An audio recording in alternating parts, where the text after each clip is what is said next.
Good afternoon, everyone. My name is Dr. Cheryl Tawede Grills, and I am past president of the Association of Black Psychologists and partner in crime with Enola Aird from Community Healing Network. And I would like to welcome you to our Valuing Black Lives Summit.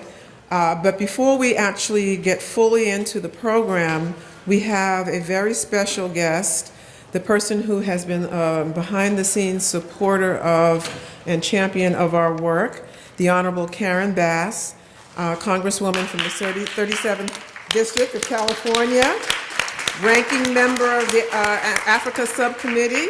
And I would love to ask her, I'm not going to go into a long bio, but I would rather give the time to Karen Bass. Good afternoon, everyone. It is my pleasure to be here today and to welcome you. And as Tawede talked about her partner in crime, I'm one of those partners with her and have been for a few decades now, actually.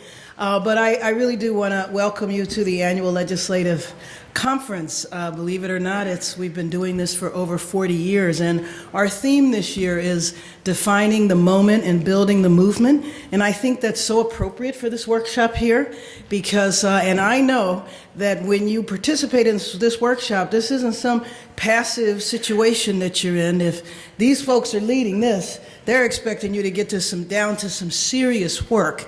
And one of the things to me that's so important about these days, it's wonderful to see all these black folks, isn't it? It's just nice to be here and see thousands of black folks looking well, doing well. But it's also about getting down to business and doing the work of our community. And so the hope is that after you spend the time today, that you will also be contributing to an agenda to tell folks like me what we need to be doing here in Washington, as well as all of us need to be doing in our community. So just think about it. There are 188 Democrats in the House of Representatives. 45 of those are African American. And we're due to increase our numbers to over 50 after this next election. So that's a lot of folks.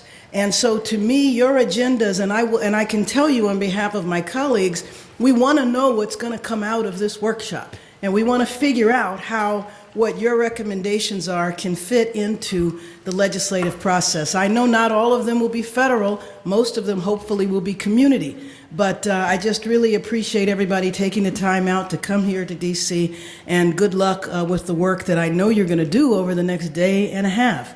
Thank you very much.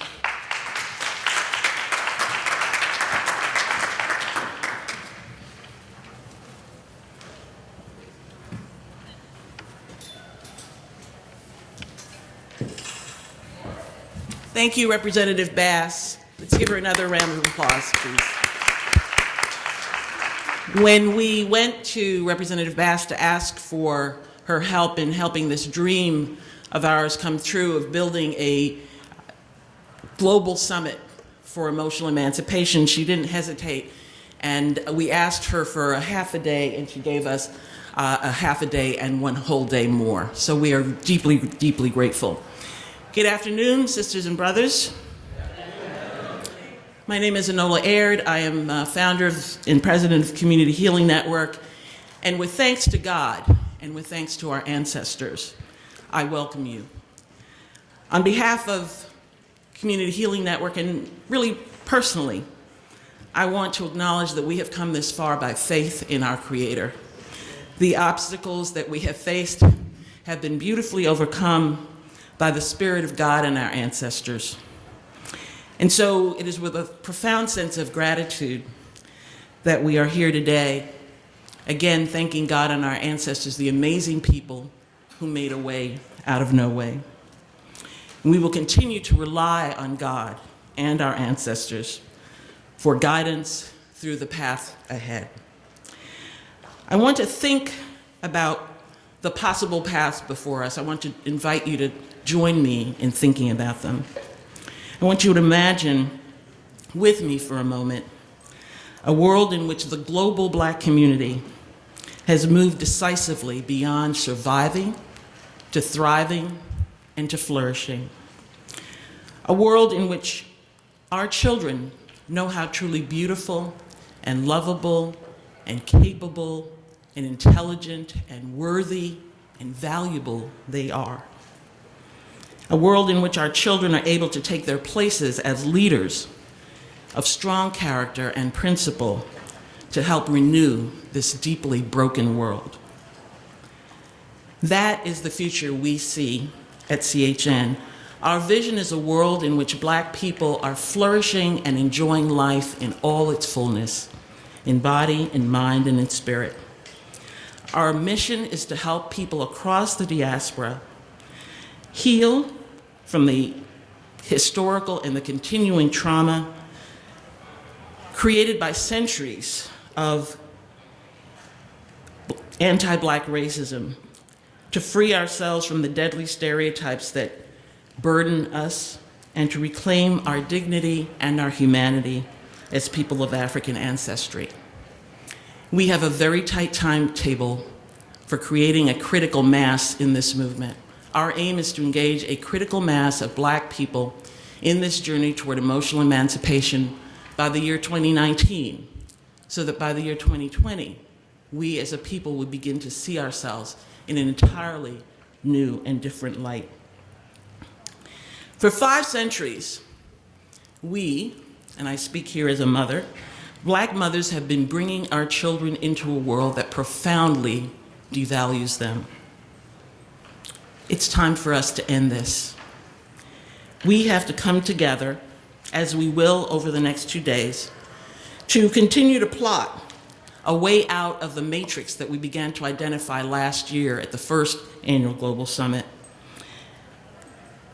To escape, how do we figure out a way to escape? Because we are in a matrix. For 500 plus years, we have been living our lives according to a narrative that was written for us by other people to serve their purposes. We know why: to exploit Africans, our labor, and also to exploit the continent of Africa, the richest on the face of the earth.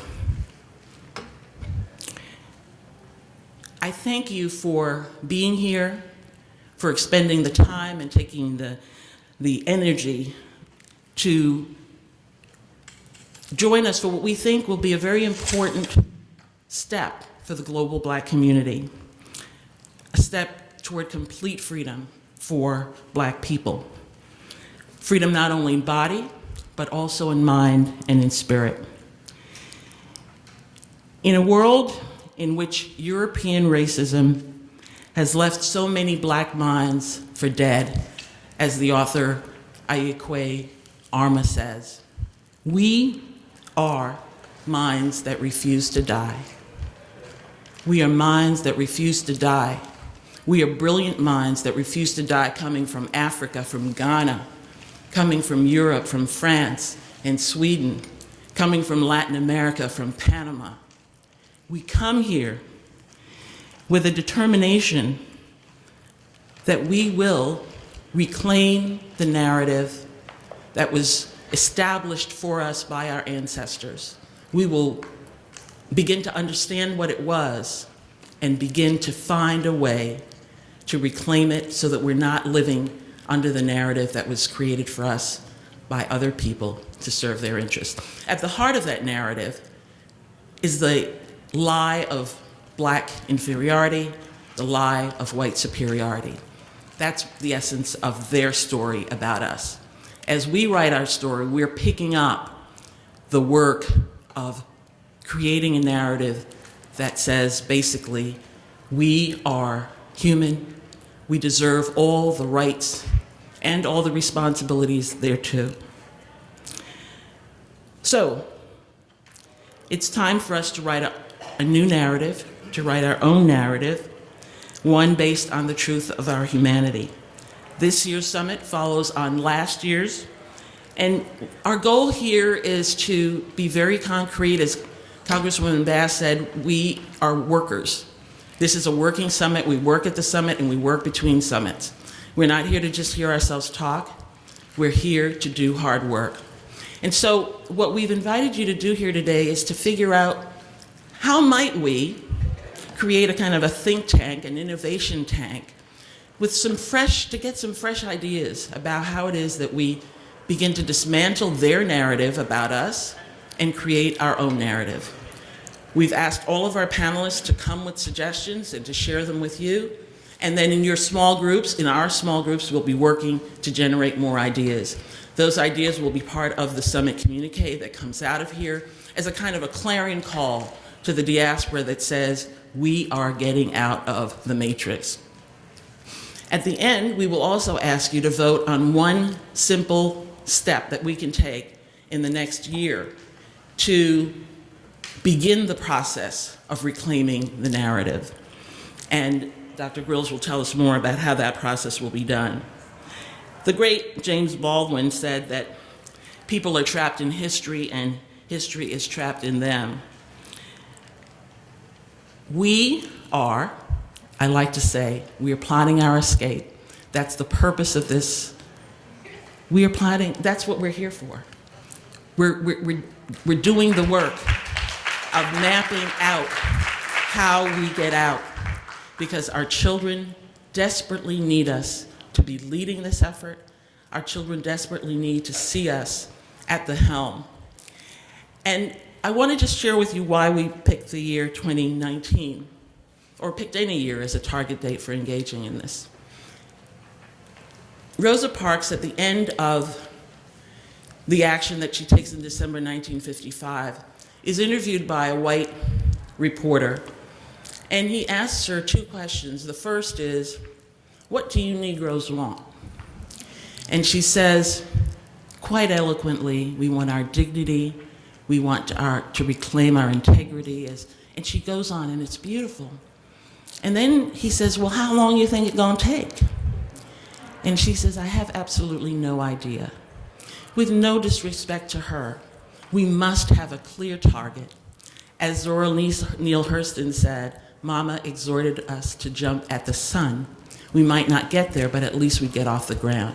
We believe that with all the technology that we have at our disposal, there is simply no question that we will get much further than off the ground, that we will in fact meet our target of engaging a critical mass of Black people in the journey toward emotional emancipation by the year 2019, so that we will begin to see ourselves in an entirely new light by 2020. So thank you very much for being here, and let's get to work.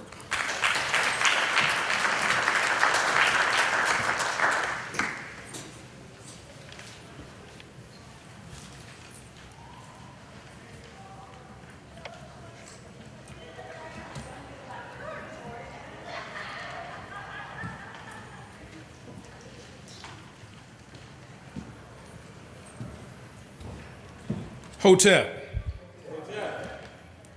Greetings. Shea Lafiani. Habaragani. Can I get some feedback up in here? This is a moment where I was told that I had 2-3 minutes to say some words, because I believe somehow somebody believes that I can be verbose. And I was moved because I remembered being in high school and Ms. Prim told us that we had to do a 3-minute speech. And I was puzzled as to how I was going to say anything for 3 minutes. I got to college and I was told that by Ms. Hutchinson that you have 3 minutes to say something. And I couldn't figure out how to fill that space with some words, and now I find myself at a stage of life where I can't figure out how to get a good thought out in 3 minutes. But what we want to do is we want to honor what they were teaching us in those classes. They were teaching us the power of voice, the idea of how to utilize your voice to transform a situation, to move from one station of life to another. They were training us how to be able to articulate with a degree of authority who we were and what we were all about. They were training us in those classes about understanding that you have something to say. And what happens is that when a population has been under a condition where they've been squelched, they've been squandered, they have been somehow, my grandmother would say, squeezed. And in the squeezing process, there's a choking or asphyxiation, and their voices are not heard. I want to say to you today, right now, Akwaba. Akwaba means welcome. Akwaba, you say Akwaba. Akwaba means welcome to a space to be able to open up and to be able to honor the voices of those that have gone before us. We know that the ancestors were called among the Zulu Abapanzi. Abapanzi means our soil, that which we walk upon. And Sister Nola just told us about the idea of the resources that come from Africa. And the resources come out of the soil, but what is also interesting is that what is walking on the earth eventually returns back to the soil, so the richness of the entire world is predicated on those that are in this room right here, right now. And it's about understanding voice. It was moving just a moment ago when I recognized that the Honorable Karen Bass and Dr. Cheryl Grills and Enola Art came together and they created this space. And it is from the wombs of women that we have a rebirthing of a new voice.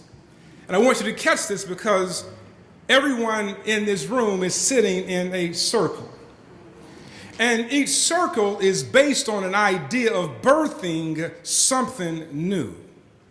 It is a shame to have been imbued or to have been given a special voice and to live in the particular shadow of the oppressor that desires to squander that voice. See, the oppressor cannot take anything that was not given to the oppressor.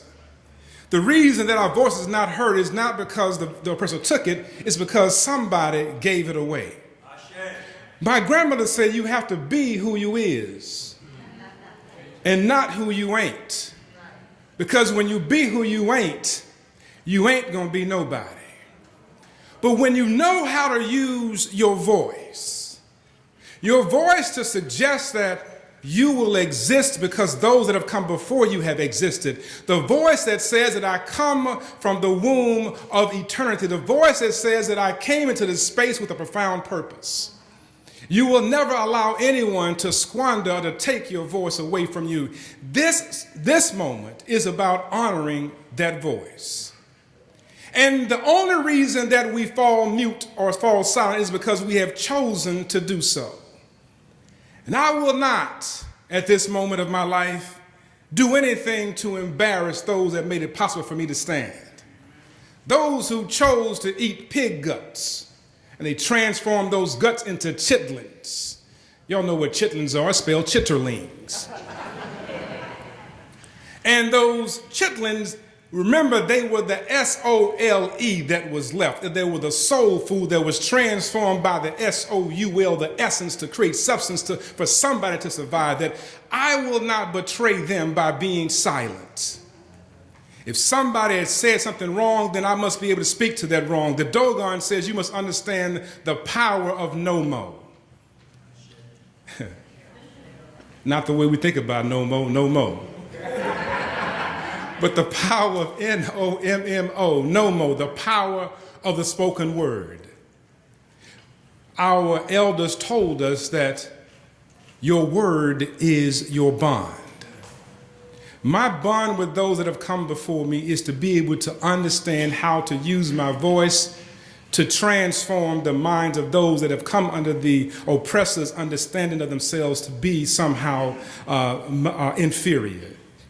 Stephen Biko says the greatest weapon of the oppressor is the mind of the oppressed. But when you speak your truth, you speak beyond the voice of the oppressor. When you understand that you have come here for a purpose, you understand how to have new vision. That was powerful about 2019, because perfect sight, we understand, is 2020. And sometimes you can't share a good vision with somebody because they don't have good eyesight. They have myopic vision. They can see things up close, but they can't see things far away. But we have the capacity to have binocular vision. That is to be able to see from two perspectives, to converge at one point to see dimensions in life. That when we come from this position of understanding that we have voice and we have agency, they converge to create a new reality for those that come behind us. This moment is that moment where we're able to come together, and to create a new reality to think differently. And we will encourage those that also hear us, because they will hear our voices and they will be able to also think differently. We will speak differently because we understand that we're here for a profound purpose. And more importantly, we will be different. My grandmother says that when you know better, you do better. And these circles today, I am honored to be a part of them because they will facilitate us in being able to see, think, and do better. Ashe, ashe, ashe.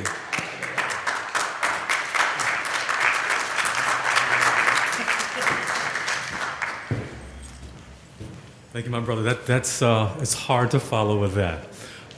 But what I'd like for you to do is take a look at your, we have an agenda there. My name is Jay Morris. I will be your facilitator for the day. And if you look on page 5, you'll have a copy of the agenda. We're going to go through that, and so we're going to fall through with that. You have a couple of sessions here. If you look in at 2:45 to 3:10, we're going to have a panel framing, and it was mentioned, we're here to work. And so as we come out of this, we want to come out with solutions and recommendations that we can put forward into action. So we're going to have a lot of activity, but we're going to take from last year and really build this so we go forward and there will be action. So we're going to have panel framing discussions. What we want you to do is to listen. You have some note cards.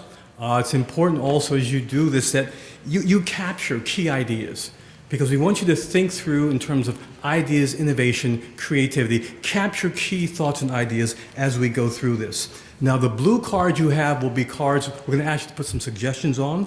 We're going to also have white cards for questions. But as we get into panel framing, we're going to hear from 3 speakers. We'll have questions and answers, and think about your answers. Also, we have live streaming. So for those who are listening to us live, welcome, and just you're going to have an opportunity also to provide questions that we'll be responding to. We'll have deliberations, and one of the things we're going to ask you to do as we get into circles later on, we're going to ask each of you to appoint in your circles a facilitator and a recorder. And then at 4:40, we're going to report back. So we're going to have someone to capture, record, and to share ideas, and we're going to take those and move forward. And also for this evening, we're going to be meeting this evening from 6 to 8 at the Shiloh Baptist Church, 1500 9th Street. If you don't have a ticket, we have extra tickets. So please feel free to come. We have tickets for you if you don't have tickets, and we would like you to join us.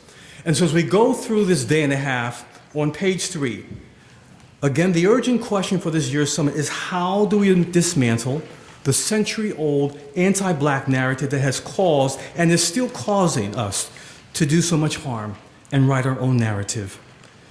And the Valuing Black Lives Summit is about action. It is not business as usual. So we want you to capture your ideals, keep those. And there's 3 roles on page 3 that we have for you.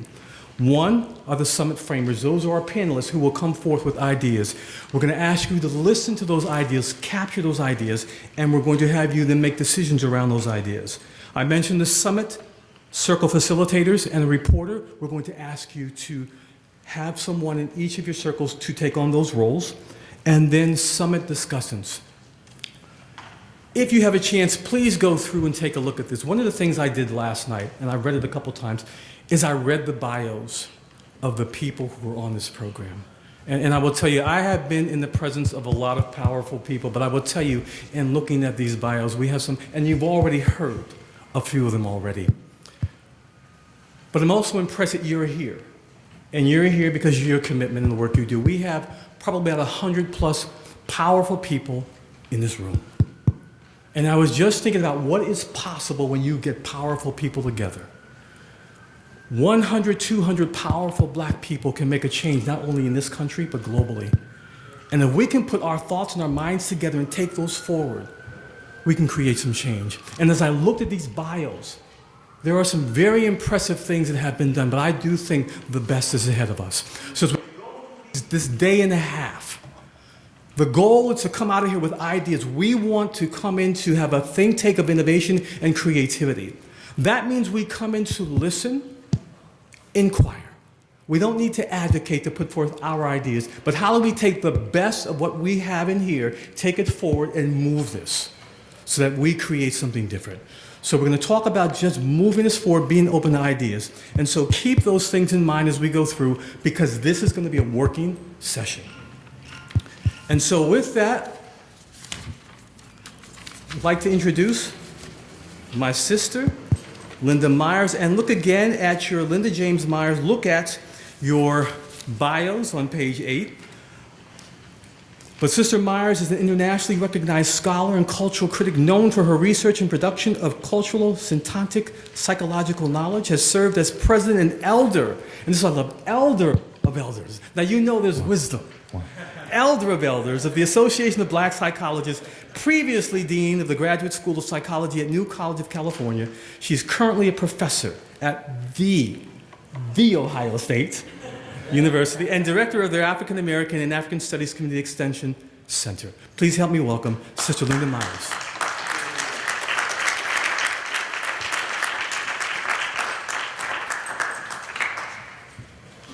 Good afternoon.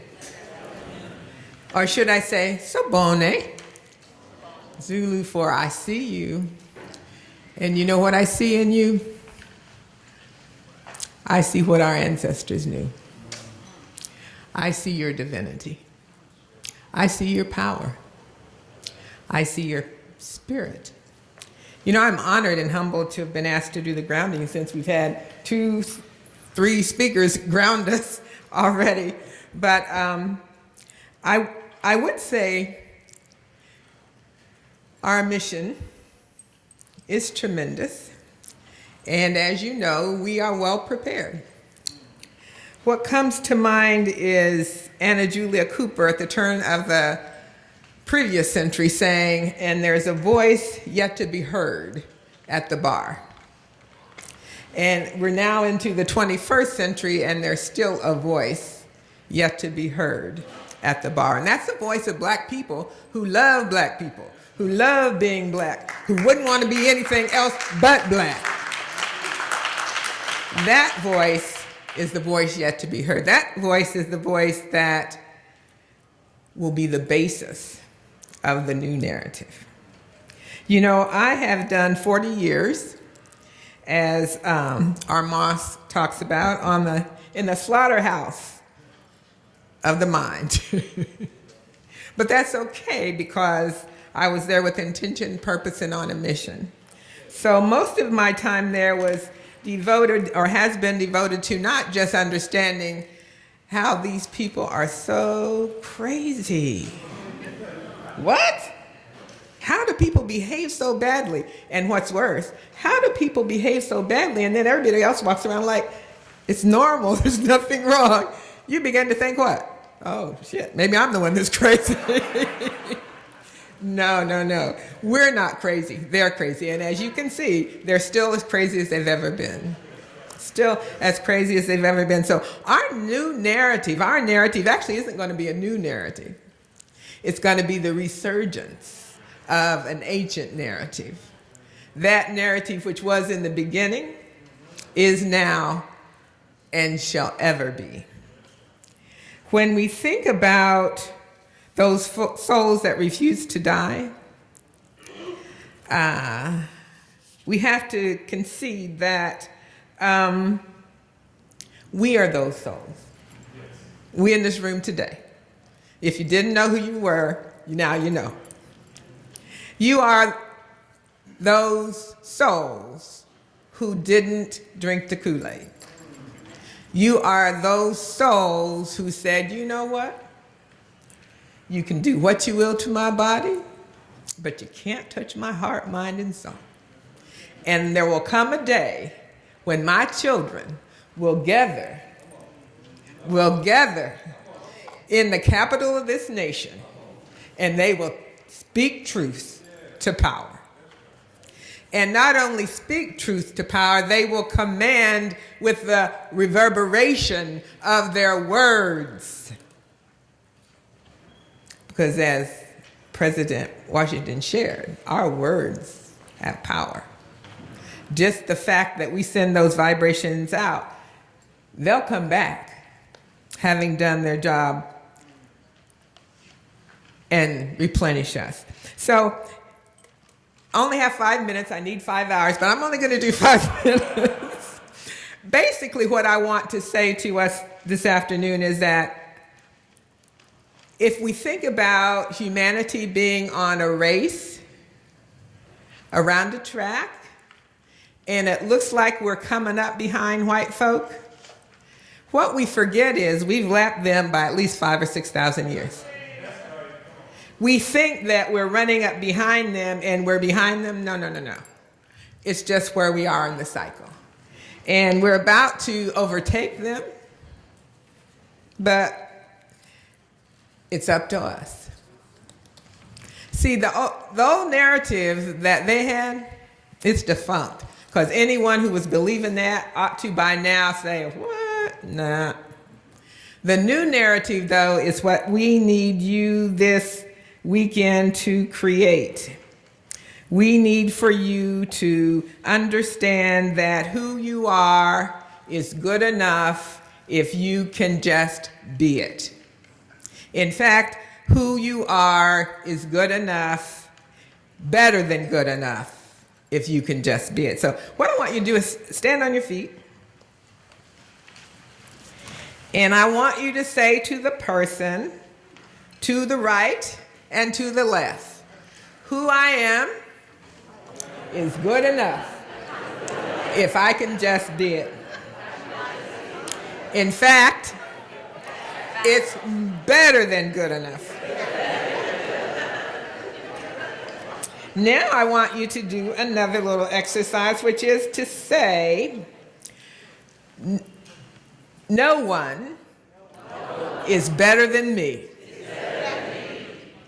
And I am better than no one. Say it again. No one is better than me, and I am better than no one. You see, there's a leveling that has to take place if we're going to be a community and build. And we're taught with the old narrative, the lie one, that some people are better because of this, that. No. No one is better than me, and I am better than no one.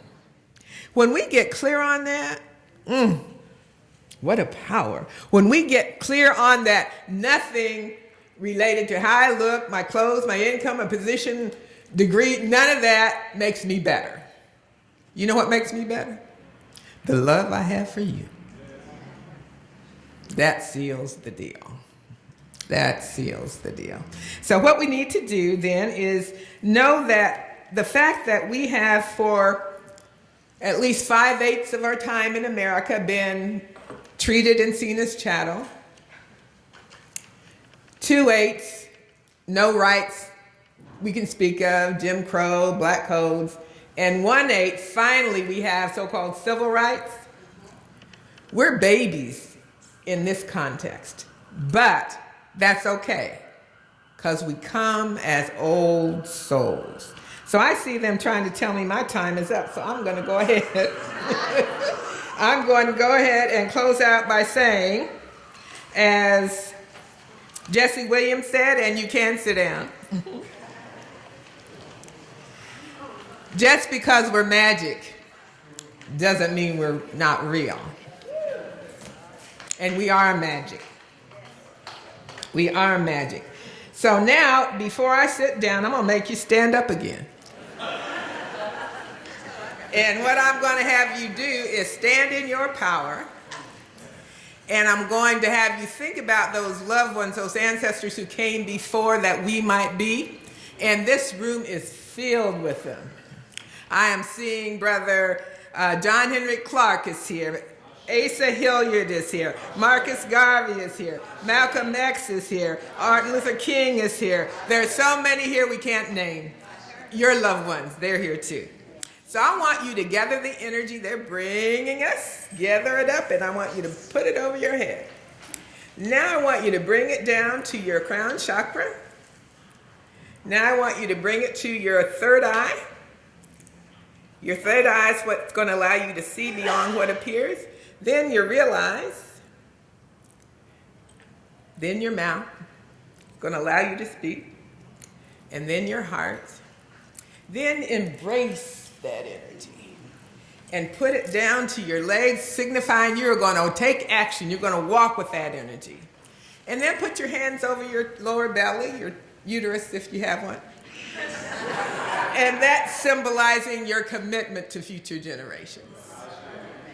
Having gone through that exercise, I just simply say this. Your question to yourself should be, as you enter these circles and listen to our presenters and come up with our plan, what would I do if I were brave? What would I do if I were brave? And then I charge you, be brave. Thank you so much.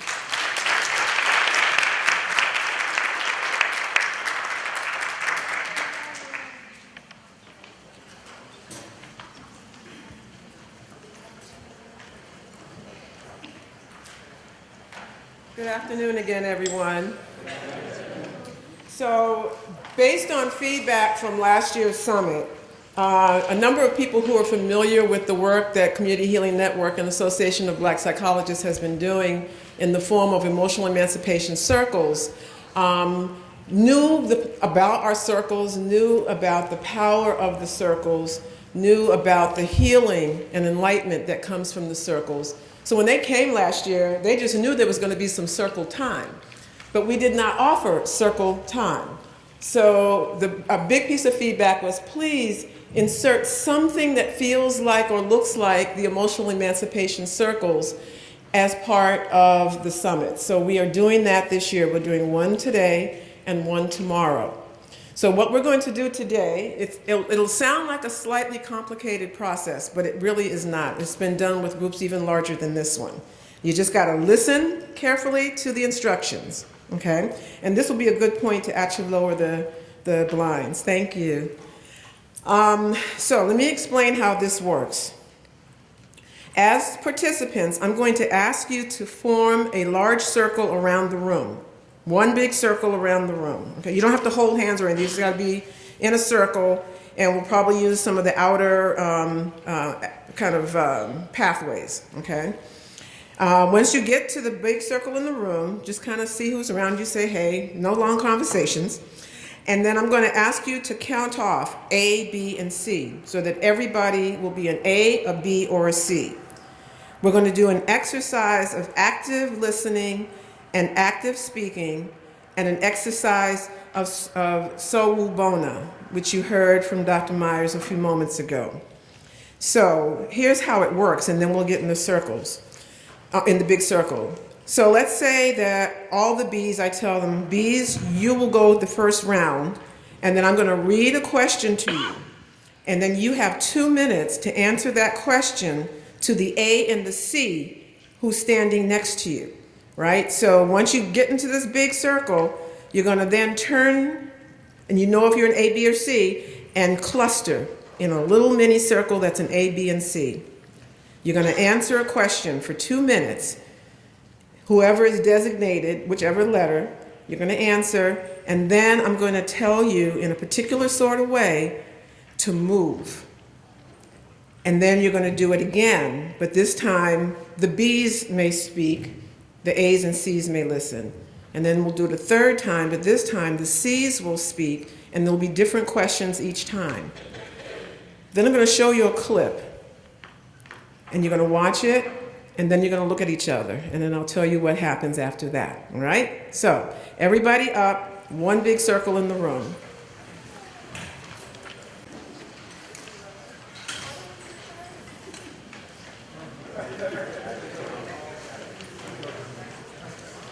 Rim of the circle, working on it. All right.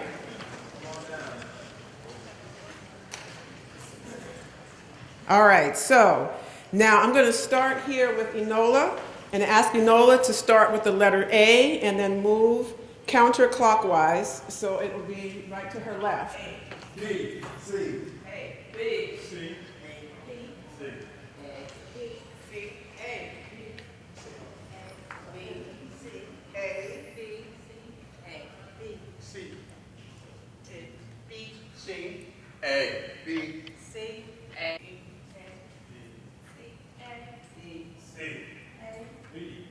All right.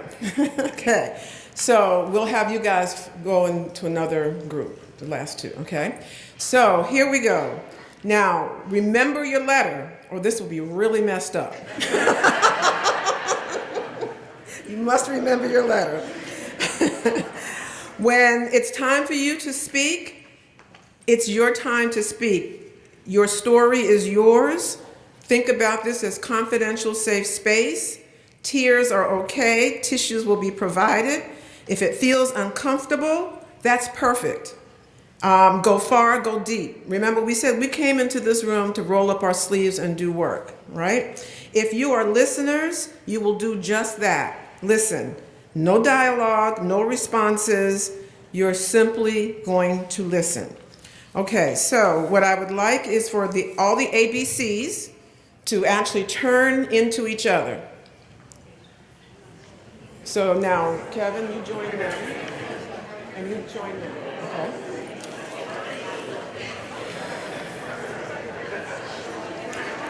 All right, you have your little mini circle. Take a deep breath. Acknowledge the work that you do and who you are. Now I want you to, from your circle, just do a quick scan of the room. Just look around, do a quick scan. Now close your eyes for just a second.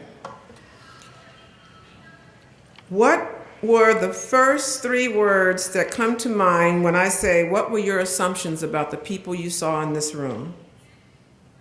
Those assumptions might have come to you as thoughts, as feelings, as judgments. What thoughts, feelings, or judgments did you make? What were the markers that grabbed your attention? Their hair, their coloring, their body size, their dress, their gender. Okay, open your eyes.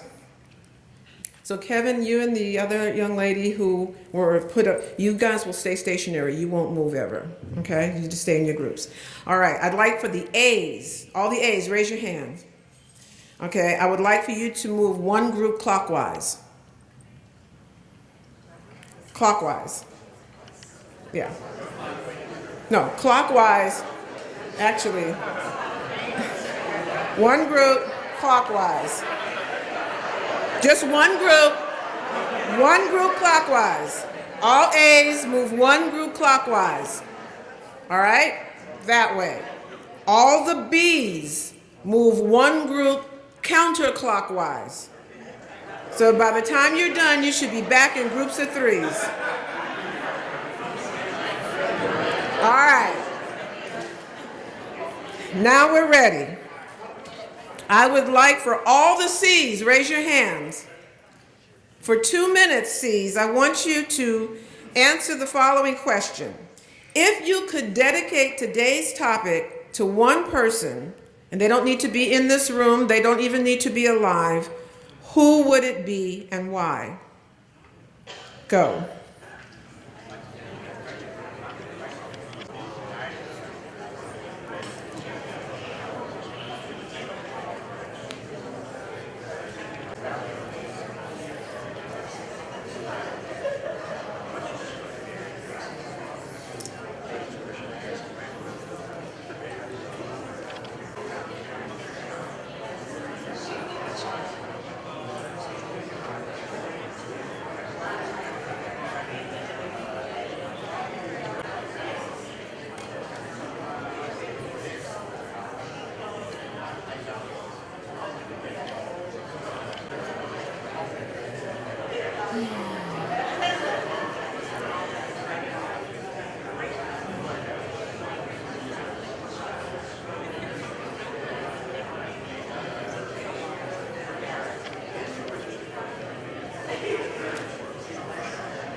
Yes.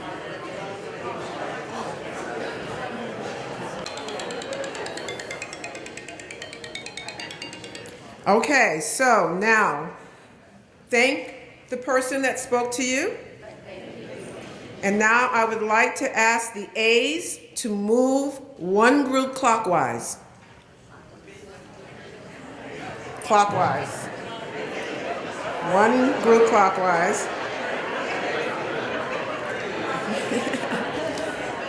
And now I would like the B's to move one group counterclockwise.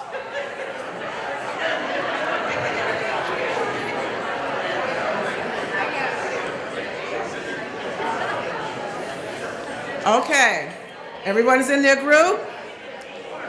All right, here's your question. You'll have 2 minutes again. This time, the A's will share. This time, the A's will share for 2 minutes. Tell a story about how racism affected you and your family.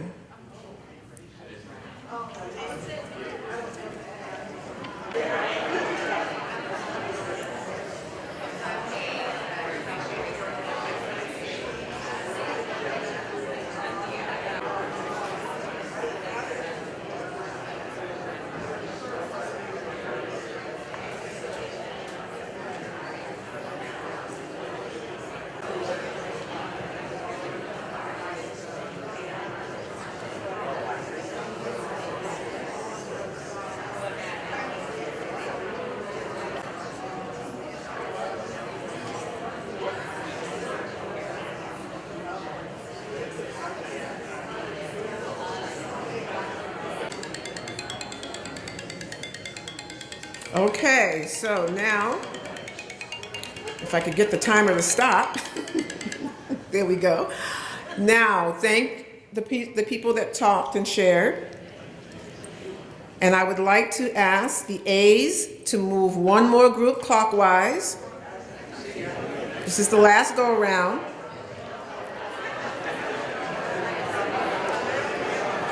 The A's move clockwise. And then the B's will move one group counterclockwise.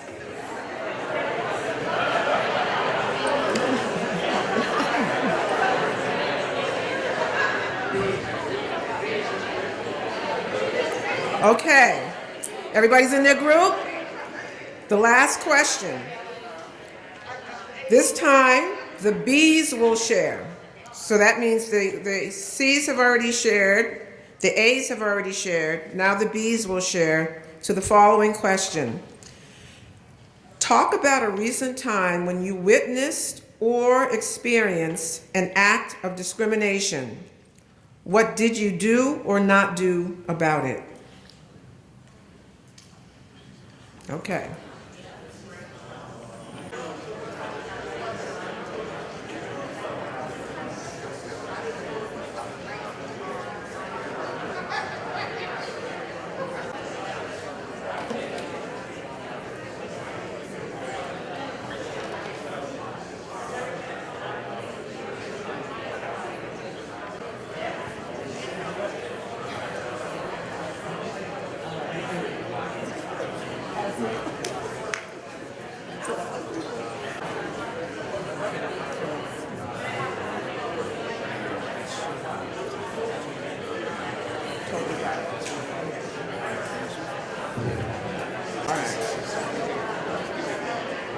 Okay. All right.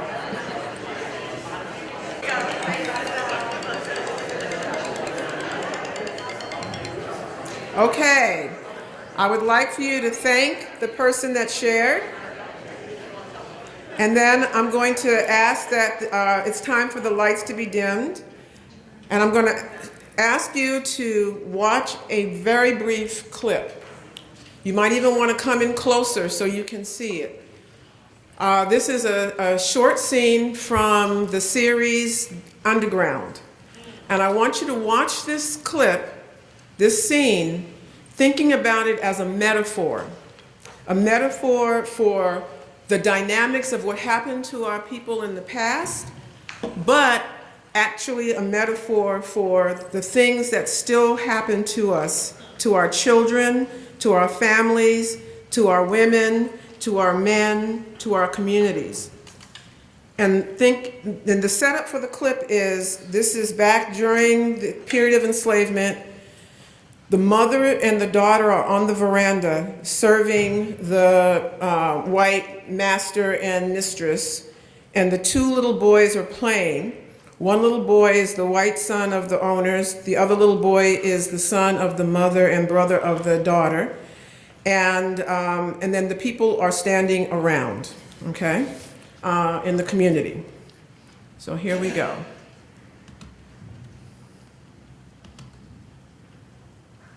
Do we have sound? We had volume before. Okay, so hold on one second, because you got to have the sound.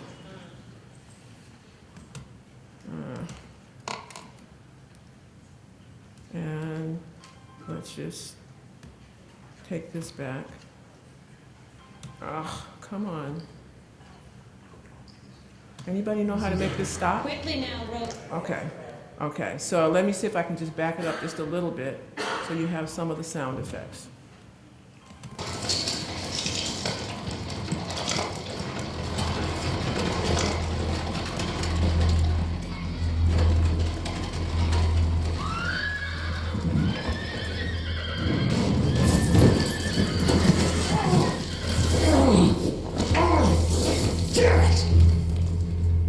You see what you've done? Rosalie, go down there and tell my son to come inside. I'll go, Miss Susanna. Quickly now, Rosalie. The daughter. Look what you done!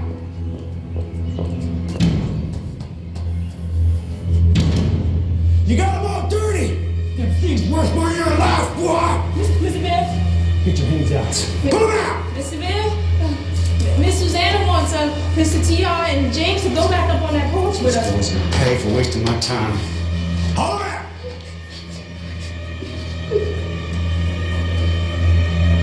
It's my fault. It's my fault, Mr. Bill. It's my fault. I gave him the sugar. It's got him running wild. If anybody gonna be punished, it's gonna be me. So that's how they do it up in the big house, is it? You just talk to me anywhere you want. Oh, no, sir. Come down here and tell me how it's gonna be! Oh, no, sir. You little boys. You little boys.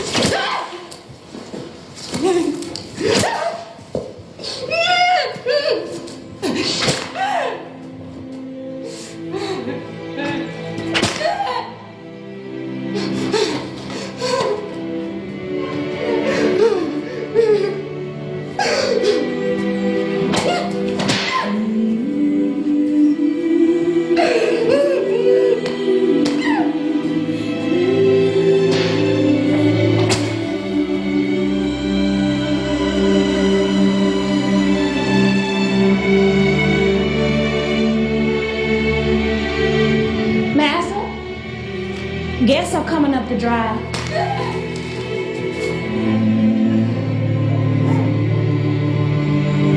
Bill, that's enough. She's gonna need those hands to serve at the party tonight.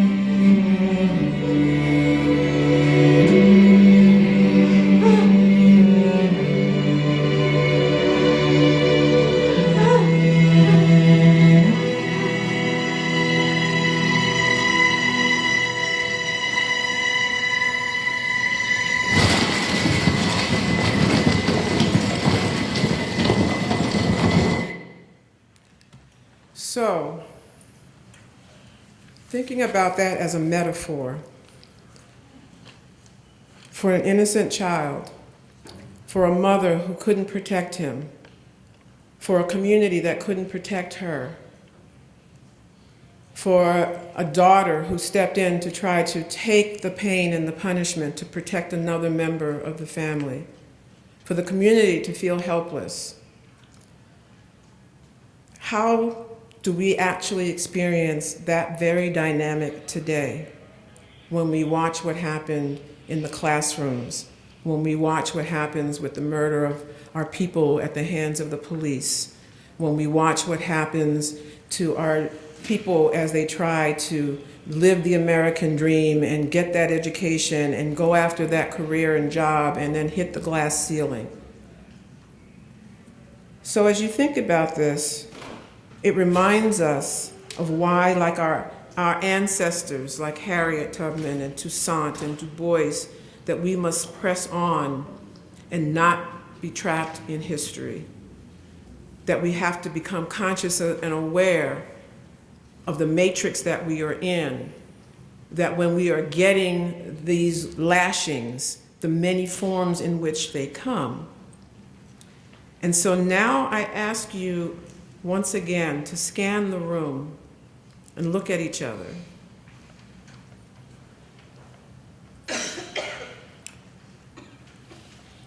And just reflect for a moment on what you're seeing.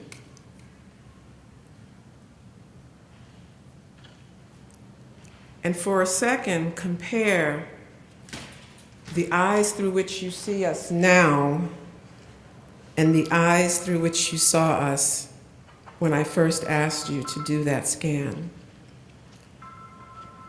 So we use this term, sawubona, and it means I see you. It's actually an invitation to deep witnessing. The answer to that greeting is Nikhona, I am here. But inherent in the answer is the wisdom of the Zulu language. The response is expressing gratefulness, because essentially you're saying in a sense that until you saw me, I didn't exist. And so now I ask you, do we really see each other? Are we taking a moment to see that we are all in a shared condition that is an assault to our humanity, our dignity, and our very being and psyche? We're calling on you to do a deep witnessing and have presence, that we agree to affirm and investigate the mutual potential and obligation that is present in a given moment. And so I ask you to say to each other, sawubona, but actually look into someone's eyes and say, sawubona. We see you, I see you. Go find someone and say, I see you, my brother, my sister, and if that means a hug, a handshake, a bump, a fist, whatever it takes.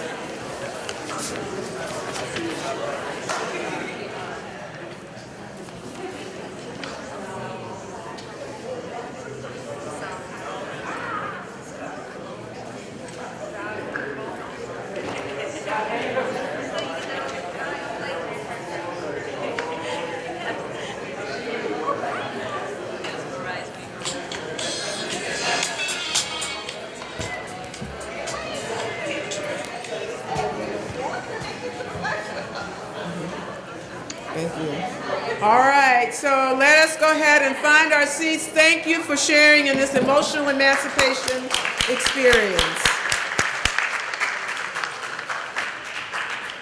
And we can have the lights back up now.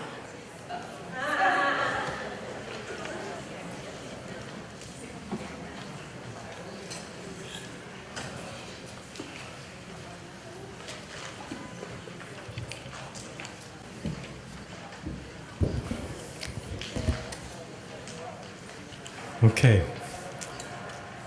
Our next speaker, and again, as I mentioned before, when you read some of these bios, they're awesome, and I'm going to hopefully not offend someone. I want to read this one here.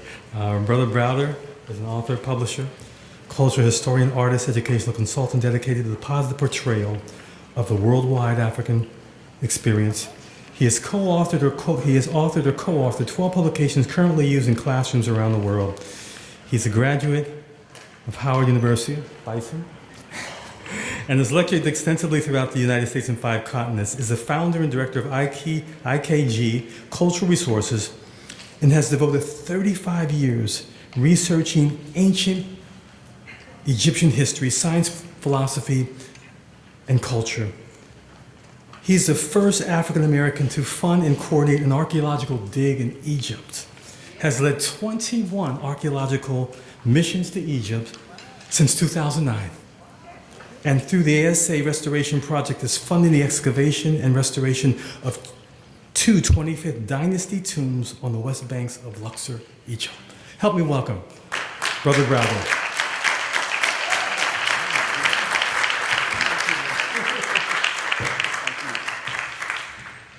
Good afternoon, family. I see you all, and you all look beautiful. I'm honored to be here, and I do have to say, I love ABSI. I was first introduced to ABSI in a hotel room in the Howard Inn, 1986. They were having their conference.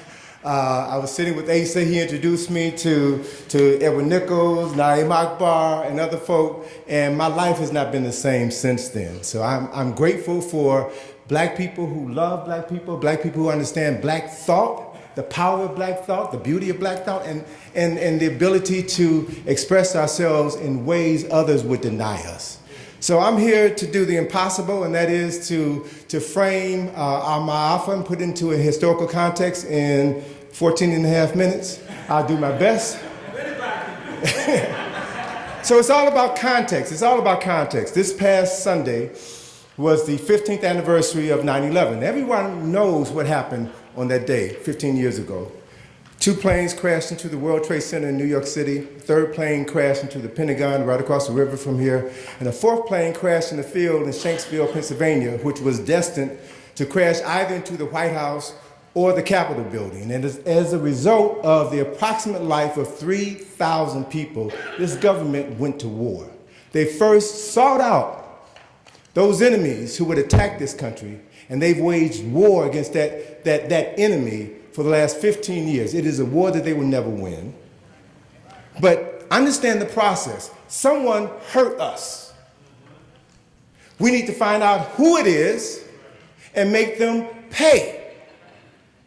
All right, it's about context. So if approximately 3,000 people died on 9/11 15 years ago, what about the 50 million African men, women, and children who died throughout the 500 years of the Ma'afa? So if we crush the numbers, the loss of life on September the 11th, approximately 3,000 people,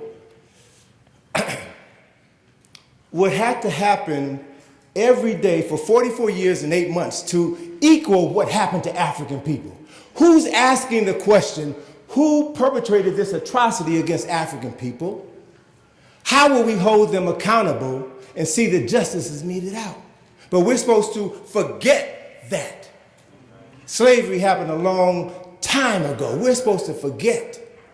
And in the forgetting of what others have done to us, and you saw in that short clip from that film, we deal with that pain every day. We're still dealing with that pain right now, but we're supposed to forget. Everyone else is told to never forget. So I want us to understand some things that are crucial to us knowing who we are and empowering ourselves with that knowing and acting on that knowledge to transform the world as we have always done. There is in DC, the National Museum of Natural History, right on the mall, Smithsonian Museum. They have a new exhibit, $15 million exhibit in the David Koch Hall of Human Origins, right? That David Koch, right? $15 million exhibit on the evolution and development of humanity. And in that exhibit, they tell the truth. They tell a truth, but you have to go into that exhibit with a certain amount of consciousness so that you can understand how to interpret the truth. They said that 200,000 years ago, African people were the only human beings on the planet. Now, that number is a little low. It's more like 250,000 years. We were the only human beings on the planet.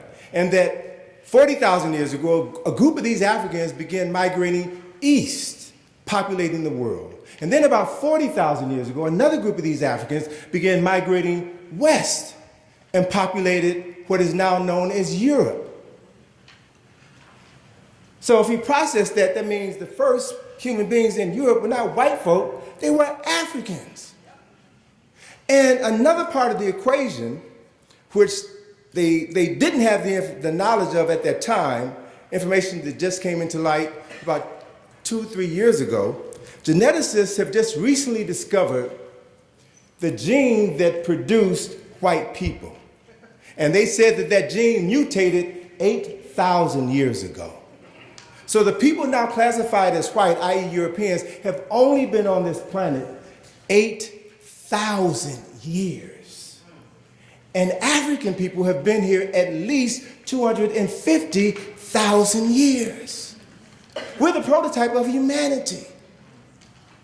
We are what it means to be human. We have perfected this process longer than anybody else on this planet. And so one of the things that has drawn me to Egypt over the last 36 years is that when I made my first trip there in 1980 with Dr. Ben, I had the opportunity to see with my own eyes information that I had never been exposed to all of my life. And I realized that I've been lied to by people who had intentionally written us out of the respectable commentary of history, and others who were ignorant and didn't know our story.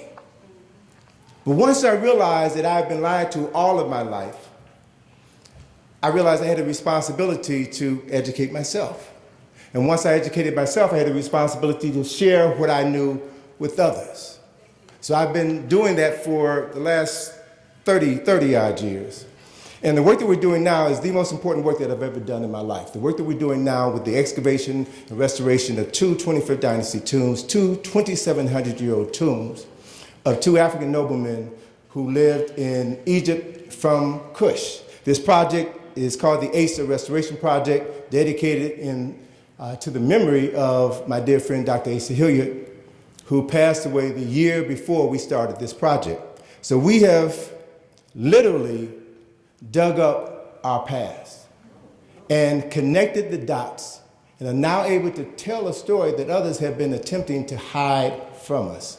So in the remaining time that I have, I want to just share with you a visual which helps to make our story a bit clearer to us. And I have a scroll that I want to share with you, and I would like to ask 6 brothers to come up to the front of the room and hold this scroll so I can walk it and explain some of what's here so we can begin to understand who we are and what we need to do with that knowledge. I'll come down. So if you all can just spread out in front of this table.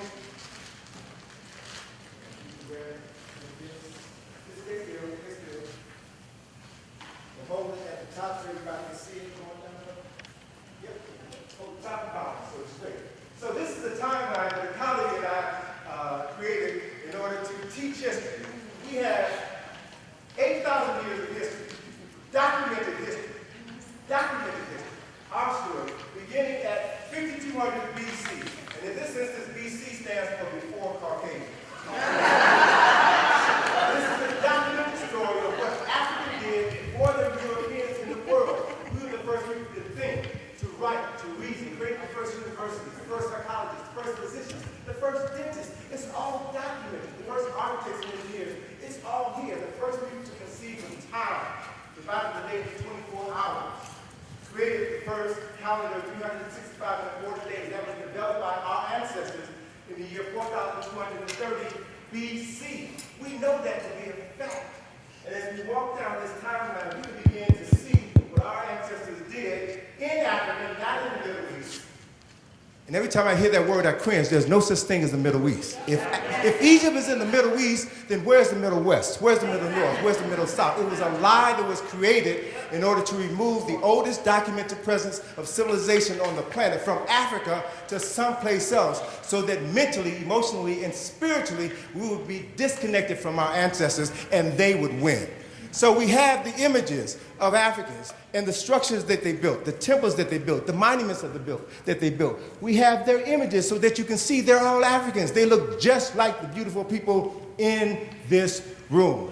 To give you a sense of context, the first Europeans don't appear on this timeline until right here, 832, is when Homer, the first Greek, wrote the Iliad and the Odyssey. Homer wrote the first book thousands of years after Africans had filled libraries with thousands and thousands of texts.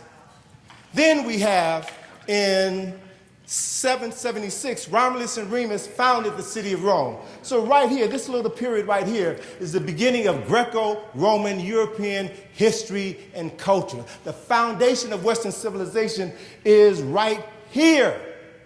thousands of years after documented African history, culture, science, and philosophy. I can go all the way down the timeline, but my time is short. I want to focus your attention right here on this area in blue. This period right here, from 1444 until 1888, is the period known as the Ma'afa. Some folk call it the Atlantic slave trade. The Atlantic Ocean ain't never slaved nobody. It's the European enslavement of African people. So every time anyone wants to begin our story right here, they are denying us thousands of years of our heritage. So we should know that by now. And we should not allow anybody to tell our story, to begin our story here in slavery. We've got access to thousands of documents, thousands of videos from our greatest scholars who have been teaching this information for over 100 years. It's our responsibility to make up for all of those souls who were not permitted to read and write. And I just found out this week, as I close, I just found out on Monday, reading about the Stono Rebellion, which took place in South Carolina, 1739. And as a result of Africans rising up and killing their oppressors, the British, who were running this country at the time, passed the Negro Act in 1740. And it was that act that forbade African people from reading, assembling in groups, playing drums. So they knew if we knew who we are, we could read the truth, we could write our story, we could pass our story down. But by erasing our memories and programming in our psyches the fact that we can't read, then they would be safe. And they could hide behind all the lies that they wrote in all of their history books all over this world. So the key to our rescuing and restoring our historical and cultural memory is to access this wealth of knowledge that is still here. And when you read, you literally tap into the consciousness of an ancestor. You synchronize your thoughts with their thoughts. And you open up a pathway where those ancestors could enter your crown chakra, baby, right? Activate your third eye and allow you to see the beauty that has always been in front of your face. So the Ma'afa is real, but our glory is realer. And it's our responsibility to know ourselves, to study this information, to pass it on to our children so that we never have to worry about someone else miseducating them. So I'm Tony Browder. You can roll up that scroll for me. I would direct you all to our website, ikg-info.com. ikg-info.com. You'll see information about what we're doing in Egypt, and if you think it's worthy, consider investing in the project. You'll see what we've done. I'll be going back to Egypt next Thursday. We're going to open a portion of the tomb that we've just restored. We're going to have a conference, a 6-day conference where we'll be sharing the information that we've uncovered about the 25th dynasty. The 25th dynasty is the only period in Egyptian history that white Egyptologists will acknowledge that Egypt was ruled by black folk. So we have uncovered information that changes the history of all of that and shows what we have done when we were in control. Thank you all very much. It's been my pleasure, and have a great day.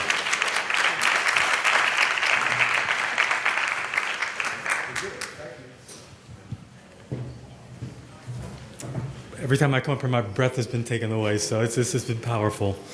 Our next speaker, Ibram Kendi, is an assistant professor of African American history at the University of Florida.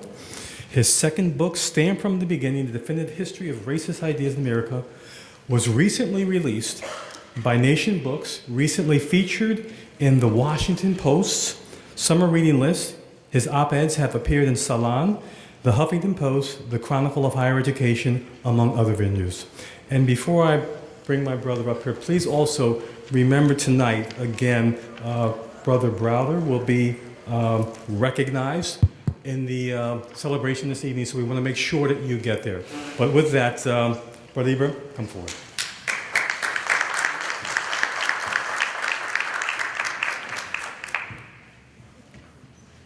Good afternoon.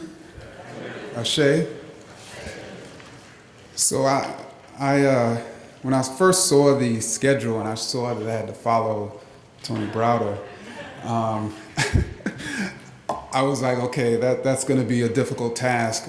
Many of you have heard Malcolm X's, one of his more famous speeches, in which he said, "Who taught you to hate yourself?" But if we flip that around, who taught you to love yourself? And of course, his work, he's one of the people that taught me to love myself, as did Linda James Myers and many other scholars. And so I'm truly honored to be here following these elders and speaking to you today. Of course, I'd like to thank the Association of Black Psychologists, the Community Healing Network, Enola, Cheryl, for giving me this opportunity to speak.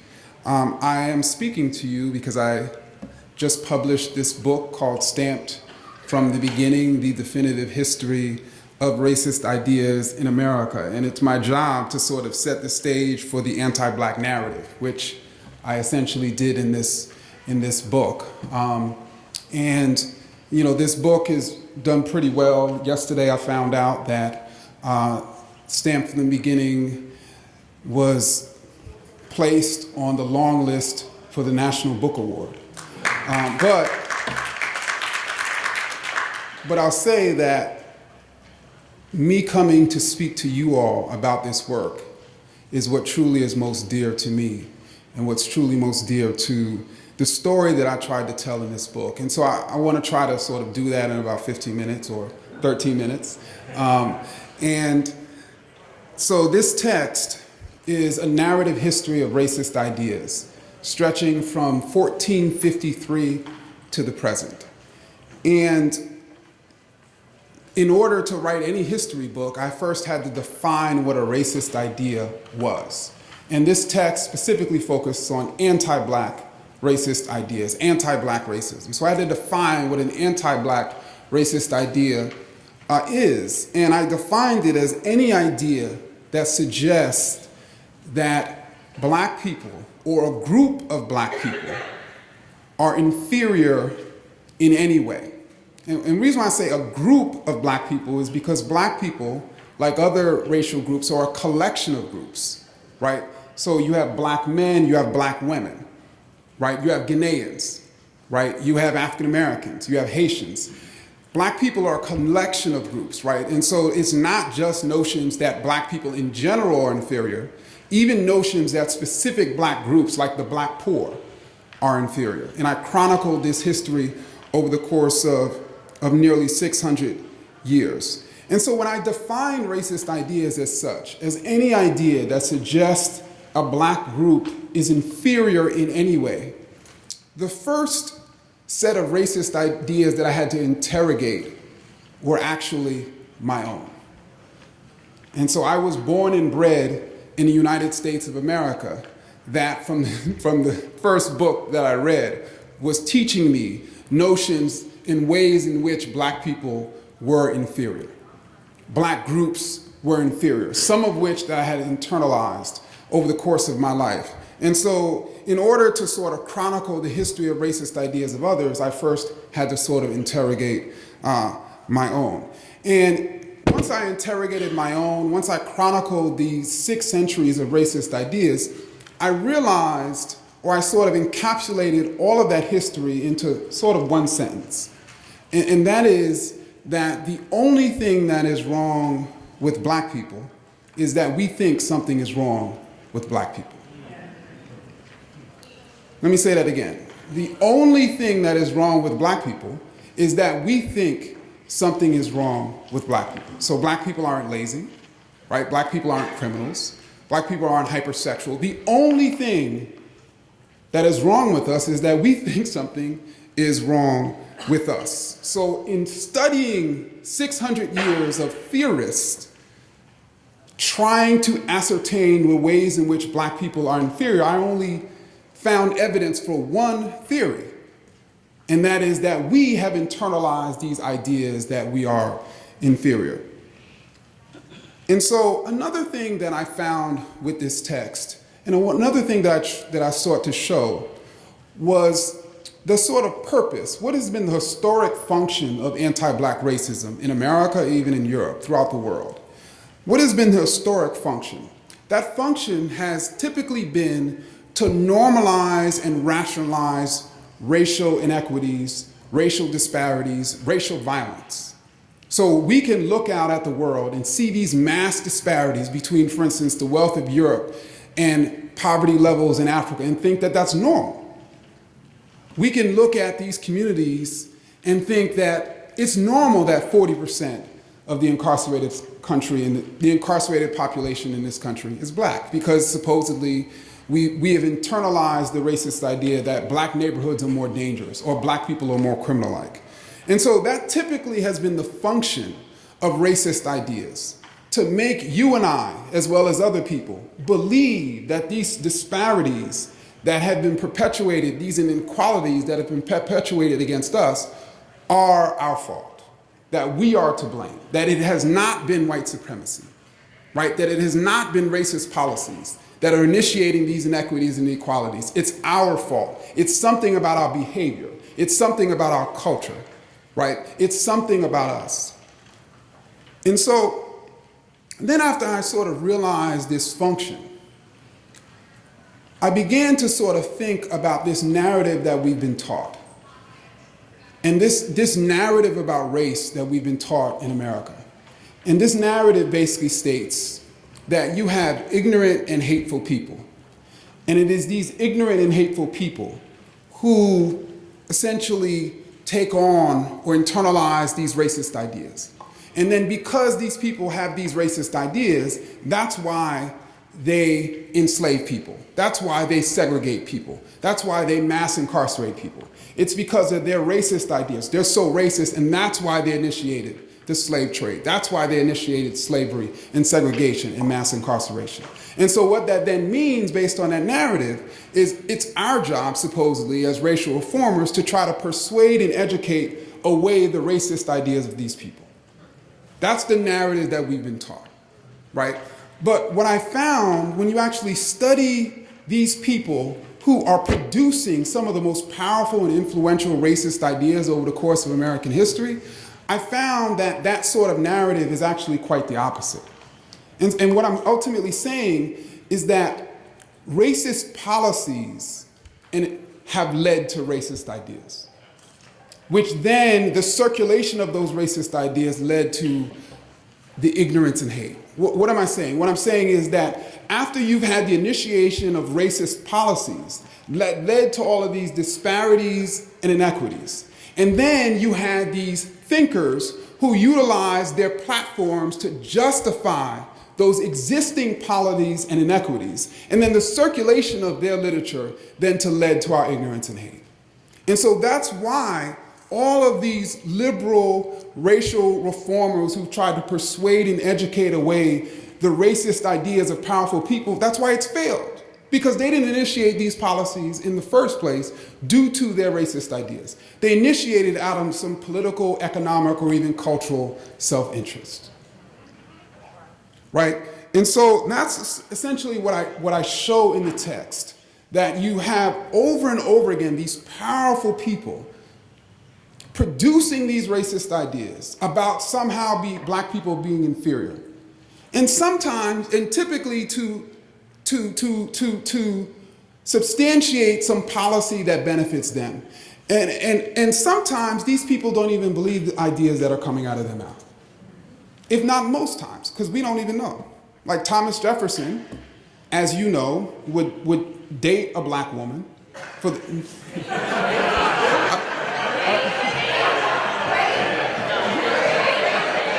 you know, I'm trying to be politically correct. No. Thomas Jefferson and Sally Hemings, right? Thomas Jefferson, right, would rape. Is that a better? Would engage, would clearly be attracted to this black woman sexually. And then in his writings would talk about how, what? Black women are not attracted that white men are not attracted to black women. And then he would also talk publicly about people should not engage in interracial relations. Or let me give another example. Thomas Jefferson would create a vertically integrated plantation in which basically he didn't have to hire anybody from the outside to do any of the skilled work on his plantation. Why? Because enslaved people were doing this skilled work. He would write and would become the first principal theorist of black intellectual inferiority through his notes on the state of Virginia. Right? When one of his skilled enslaved Africans would run away, he would write in advertisements that this smart fellow ran away. Why would he do that? Because it benefited him, right? It did not benefit him to talk about black people as being intellectually inferior when he's trying to justify slavery, but when he's trying to get one of his skilled enslaved Africans back, he was able to tell the truth. And so you see this over the course of American history, right? These powerful intellectuals who are trying to convince you and I that we're somehow inferior, but they're typically doing it to benefit them in some particular type of way, right? And we don't even know what they truly believe. And so we've internalized racist ideas that the producers may not even believe themselves. How tragic is that? How tragic is that, right? And so in closing, I just want to reiterate what I initially stated, that, in all of my research on the history of racist ideas, of all of the different ways in which people have tried to assert and insinuate or directly claim that black people or a particular group of black people are inferior in a particular type of way, I have yet to find evidence substantiating a single claim. But I have been able to find evidence that we have internalized those ideas. And so the only thing, again, that's wrong with black people is that we think something is wrong with black people. Thank you.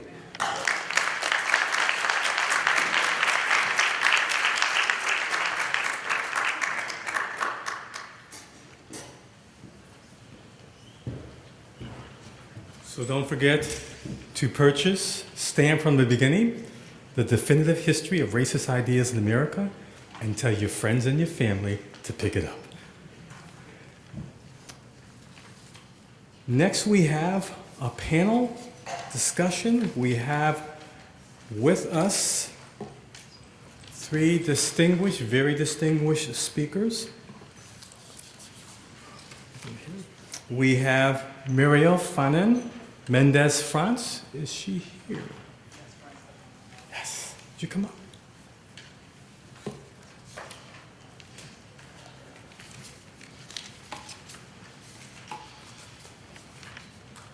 Muriel is of literary training, has taught literature, general dictate, and worked for UNESCO and the National Assembly specifically on questions of international law.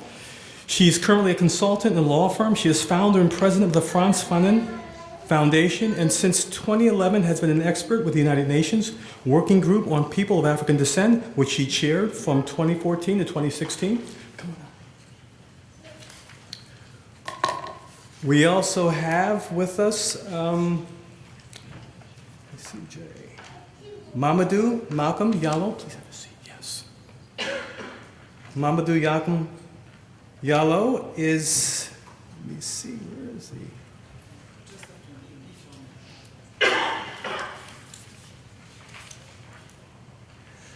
Is a city council member in the city of Malmö, Sweden, the former vice chair of the European Network Against Racism, the founder and chair of the Pan-African Movement from Justice in Sweden, and a prestigious alum of the Transatlantic Inclusion Leaders Networking advancing diverse young leaders in Europe and the United States. And he has led a landmark campaign against Afrophobia, hate speech, and hate crimes against people of African descent and Black Europeans, leading to the first of several guilty verdicts for hate crimes against Black people in Sweden. And we also have with us Esther Arma. Welcome. Is an international award-winning journalist who lives in Ghana, works in the US and Ghana, and covers social justice issues. She hosts The Spin, an international all-women of color podcast that airs in the US, Ghana, and Nigeria. She created a concept, emotional justice, and her writing on this has appeared in Ebony, Gawker, Alternet, Salon.com, and Huffington Post. Please welcome our panelists. And so what I'm going to ask you to do also is capture key notes and ideas. Write them down on your cards, and we're going to have a question and answer time. So with that, I will let our panelists speak. Whoever wants to start, we'll let you start.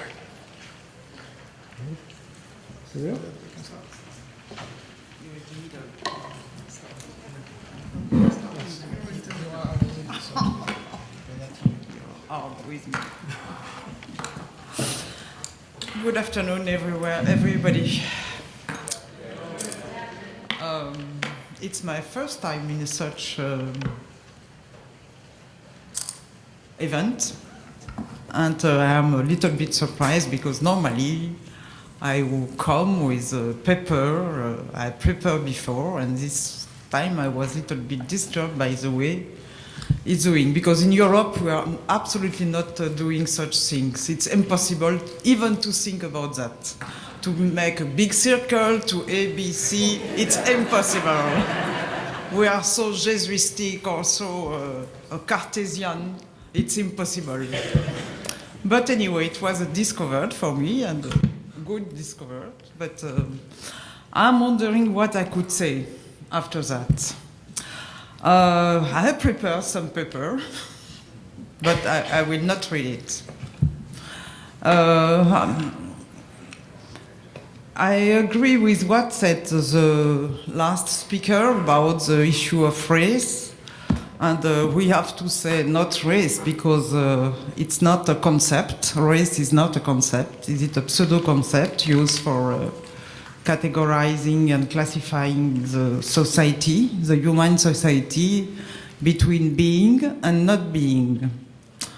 And what it happens now, this ideology never change. And that's why we could see in US, but also in Europe, how it is structural, structures the invisibility of people of African descent and Africans. And also we could see how the African continent is plundered by some transnational. I have only, in fact, one proposal because on the paper we received as a panelist, it was asked to prepare some proposal. And one of proposal concerned the issue of a pseudo-race concept. If you remember, in 1974, at the UNESCO, during 1 year, the UNESCO decided to gather all very high-level thinkers, scientists, philosophers, politicians, to see if there is one or more than one race. And at the end of the year, they constate there are only one race, and we are very happy to know that. But the problem is, if we are only one race, therefore, how it's possible to see people considered as a non-being and the other dominant as being? And I suggest in this regard to force the politician, but also the media, because they are a part of a responsibility of this structural racism. I suggest to go back to this declaration and to ask to the politician and the high-level thinker and whatever to implement the result of this declaration. And as that means exactly, it is we have therefore to correct what is written in the Universal Declaration. for example, because the first article of the Universal Declaration affirms there is everybody is equal, independently of race, gender, and whatever. And if we say that in international law, you are provoking a contradiction, as there is only one race. How could we use in the international norms race as a model? And that's why I think it's very important now to delete the term race of all imperative and international norm. Of course, it will not solve the problem. It's not because we will delete these terms, it will change the mind of the people. But it's the beginning, and it's the beginning coming from top level, from the UN, and the UN making reference to race does not assume the equity, the non-discrimination and equality between people. And I really think it could change something to open a window for change the mind of the people. It is the first proposal I have.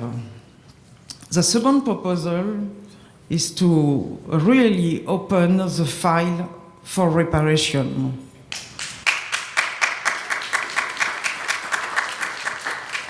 And reparation is not to get some individual, personally, it's my position, it's not to get a personal or individual compensation. I think it's also to restore what was destroyed by the classification and categorization of the human society. And one of the things very interesting it could be done is to work on the land restitution. If you see in Africa, there is a lot of difficulty with the land taken by transnational or taken by a very important owner, not important but powerful owner. It is the same thing in South America and the same thing in the Caribbean. And if I took the example of France, we have there is some French Caribbean island still colonized, and the lands are still taken in used by the ancestor of the slave owners.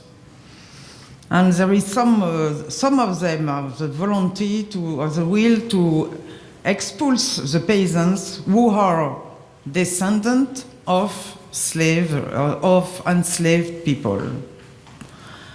And of course they try to resist to this expulsion because they consider this land is belongs to them, as they are working since long time, so long time, and their ancestors were working also, and they consider this land belongs to them. And in fact, if the descendant of slave owner want sell the land, it's because they prefer to rent the land to pharmaceutical firms because it's more rentable than with a peasant. And they are resisting, and we were aware about that as a France Fanon Foundation, and we have decided to work on that. And the first thing we did, because we, of course, have to, as you know, if you take a land by force, it is a crime. It is punishable by law, and everywhere in the world. If you take the land by prescription, it's different. But this land in Martinique or in Guadeloupe or even in Jamaica or in different Caribbean or in South America was taken by force. And it is a result of crimes against humanity. That's why we have decided to sue the French government with the peasants. And we did it, and we did it in a very interesting manner. And I go back to the pseudo concept of race. In our constitution, the first article affirms everybody is equal, independently of race, and blah blah blah. And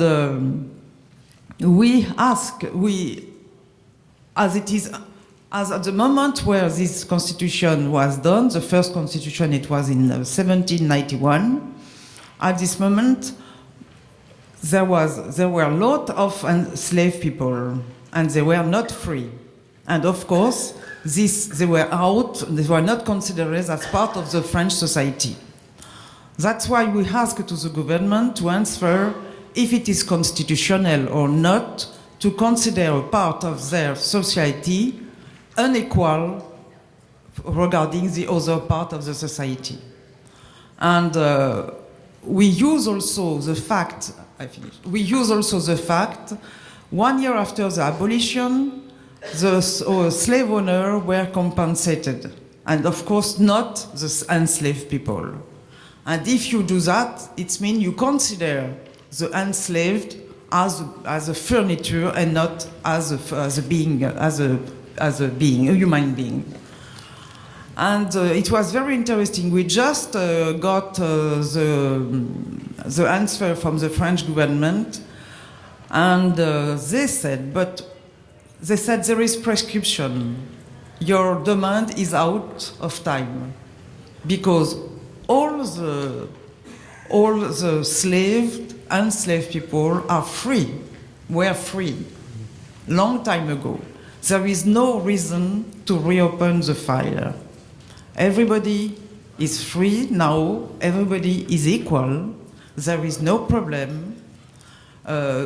As a French society, we are just a whole, and there is nobody is excluded from this French society. There is no racism, no racial racism in this society. And we, of course, we just got this answer on the 8th September, and we are not, for us it's not over. We just begin to open the file and we follow this file. That's why I think the second thing is very important, to open all the files about reparation and to use the land issue for get land restitution as a way to force the dominant and the white supremacy to think, to deeply think about what does it mean to have elaborate such pseudo-scientific concept of race to just in the way to dominate and to ensure their power, not only during the time of enslavement, but till now, because we are paying the price till now, and we don't have to forget African continent is paying the highest price after this introduction, pseudo-scientific ideology. Thank you.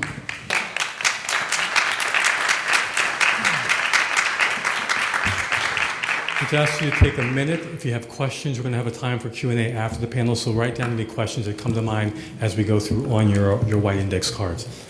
Brother Yala? Thank you. Thank you very much. Greetings, family. Greetings. First of all, I would just like to take this opportunity to thank the organizers, Enola and Dr. Gills and Representative Karen Bass for making this possible. This is my second time. I was here last year, so I feel really honored to be invited again to come and participate in the process of emancipating, our minds and healing process. And I'm from Sweden. I live in Sweden. I was born, my origin is the Gambia, is in West Africa. For those of you that don't know, when you probably have seen Roots, Kunta Kinte, that history was from Gambia, Jufure. That's where my family is from. But I've been living my whole life in Sweden. And I work as an activist. I got into politics lately because as an activist my entire life, you knock on doors and the people that are representing you, are supposed to represent you, do not care about your interest. At one point you need to get into politics and sit around the table where the decisions are made so you can try to influence the decisions yourself. And that's why I ran for office and got elected as a councilman in the third largest city in the country that I live in. I was informed that we are supposed to try to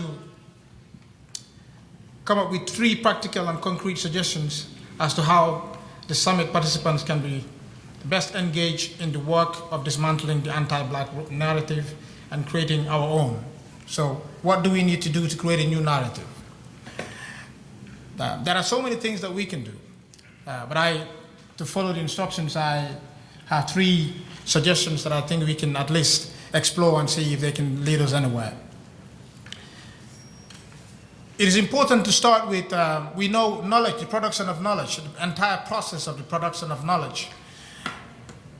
It's very one-sided. It has been one-sided for a long time. In Africa, there's a proverb that says, until the lions get their own storytellers, the stories of hunting would always glorify the hunter. That's right. And that's us, Black people. Throughout history, it has always been the people on the oppressing side to our oppressors that have always defined our own stories and our own history, our own realities. And the worst thing is that it's not just that they created these lies about Black people. The worst thing is that we buy into these lies. We buy into these lies. Now, I think it was Dr. Carter, G. Woodson, the author of Miseducation of the Negro, that talked about when you control a man's thinking, you do not have to worry about his actions. And that's what some of us have become victims of. This is nothing new. It has been in existence for a long time.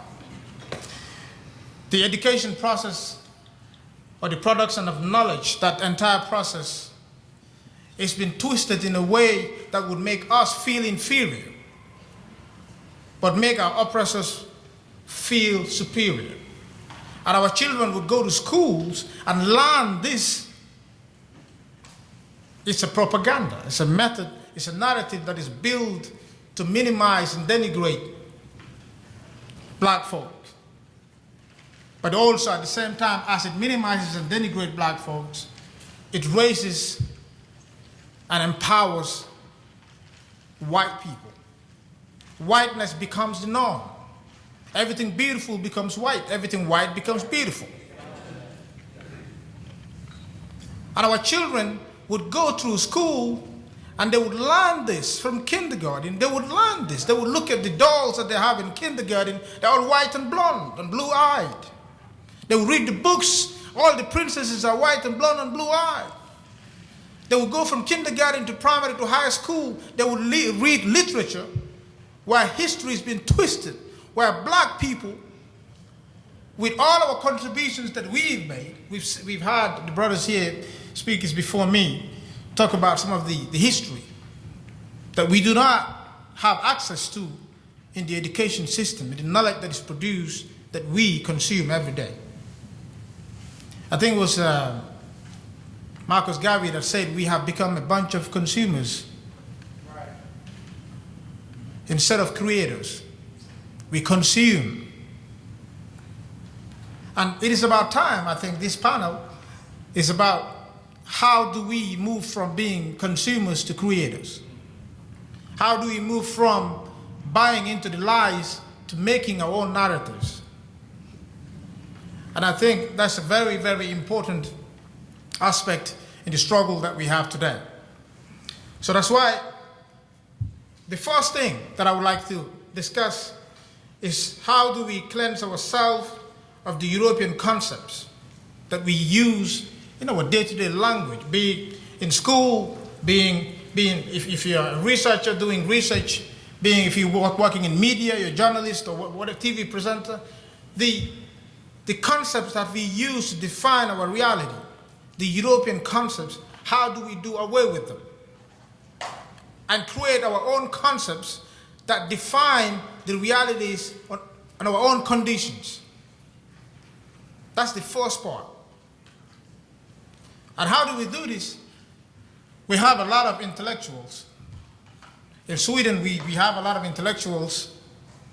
I work myself at a university most of the time, and I deal with researchers and students that do their undergraduate and their masters, and when they write their thesis, what they do is they are given literature and references that would perpetuate the same story. So when they write their thesis, they will continue perpetuating the same lies. Now what we need to do, that we need to sensitize and educate our people to know when we write this thesis, we need to look for references, not those that do not perpetuate the same ideas that make us inferior or make us feel inferior. That's a way to start.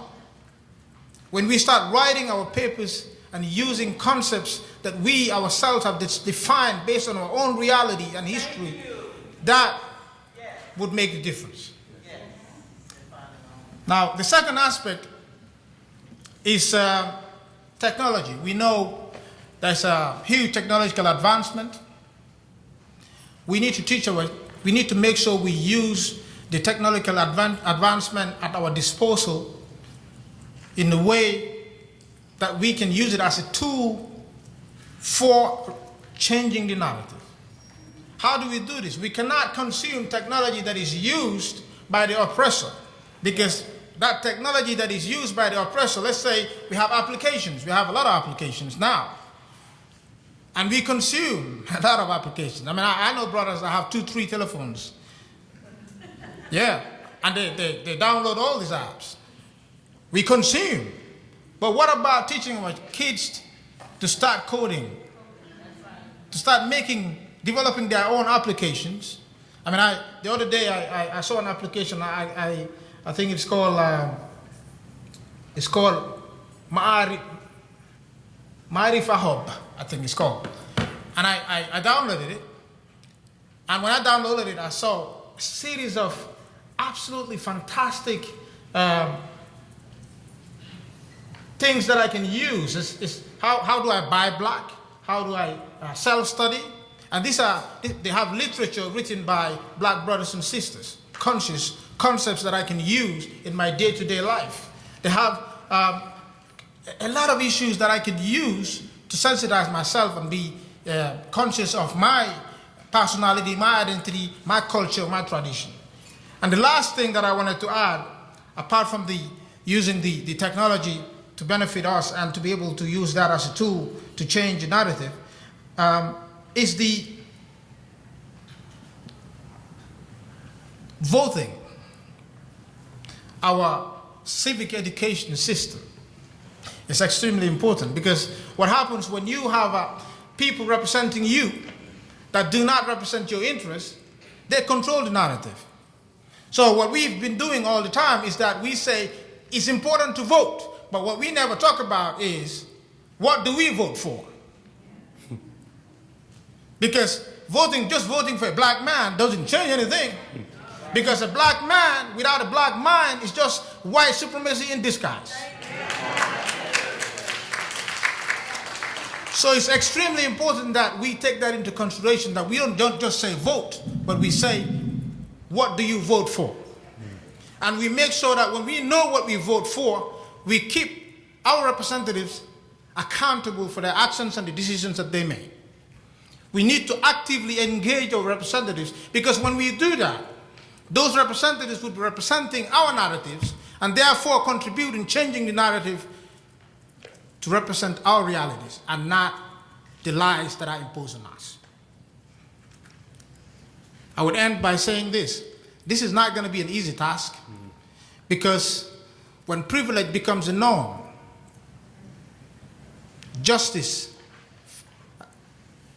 when privilege becomes the norms, equality feels like injustice. But for those of us who the norm is always injustice, equality is a privilege. But fighting, when we keep fighting, what we're doing is we're trying to change the norm, this privilege that a lot of people enjoy, and it's their norm. When we say we need to change that, it cannot be easy because nobody would give up their privilege voluntarily. You have to fight to get it. And changing this narrative is not going to be easy, but I'm sure if we explore some of these issues that I mentioned, we'll be in a better position than we are today. Thank you so much. Thank you.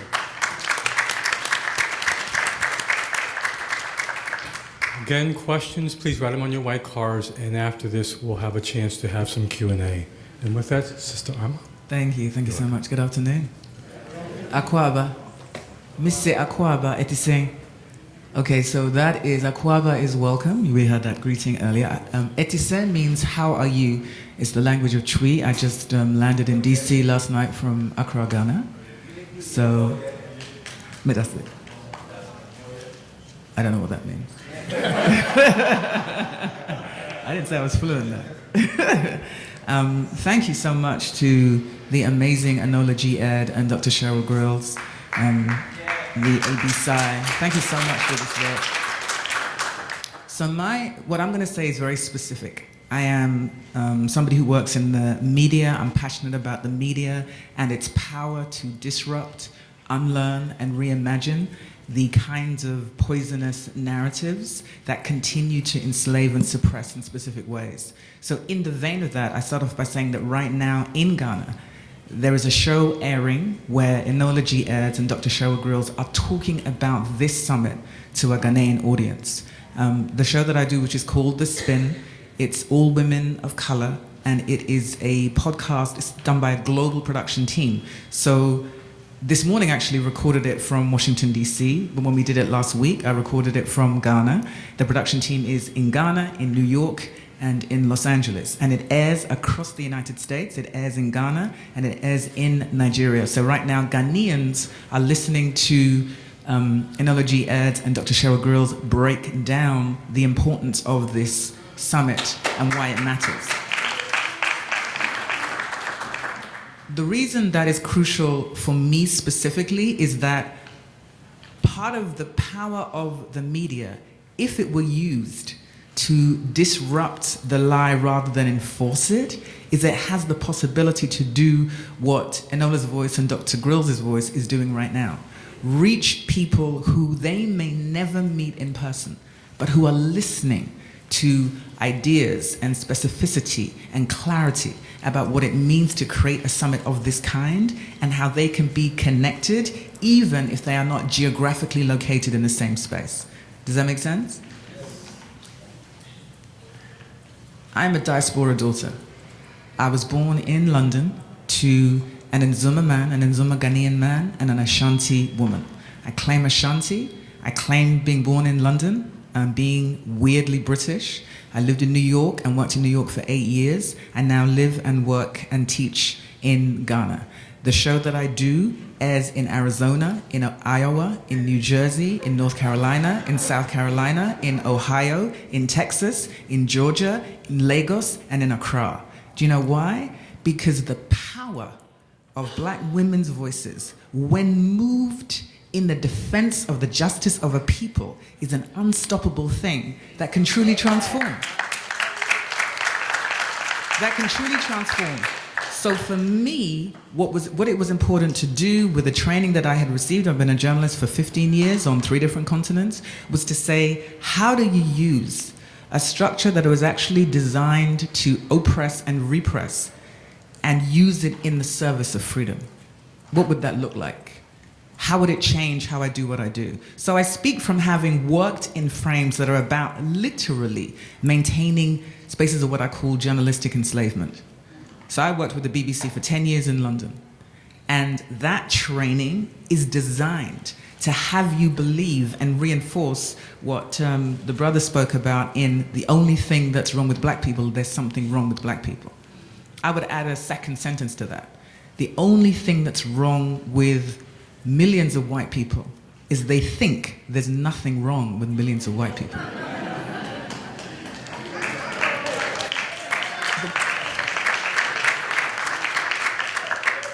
Now, the reason that is powerful is that part of what psychology teaches us is if you do not think there's anything wrong, how do you confront what you've never acknowledged?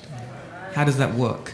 So that is why you consistently have black people doing what I call emotional surgery, trying to find a way to better fix ourselves in order to change the issues that we did not create. So I want to talk about 3 specific things. For me, media has the power to disrupt narrative and to replace it with something that doesn't just function, but allows us to flourish. And that is my particular commitment. I do work across all forms of media, that's in writing, on radio, and through television, doing just that. And I do it in different places between Ghana and Nigeria and the US specifically. I do them in the places where there are power spots. There is the power to move and transform and target how people think in ways that are important. So I'm never gonna go to Iowa, that's the truth. I'm never gonna go, the likelihood of me ever going to Iowa is almost non-existent.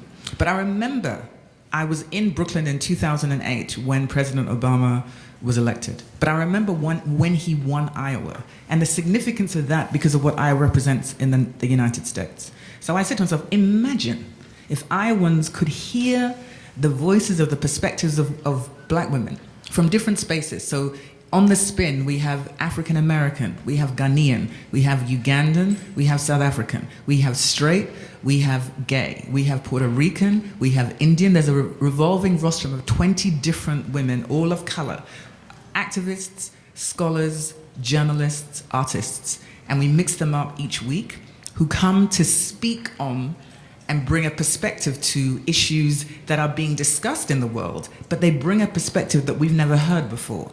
And what that does is it means that at least once a week for 60 minutes, people are listening to the world according to the lived experience of women of color.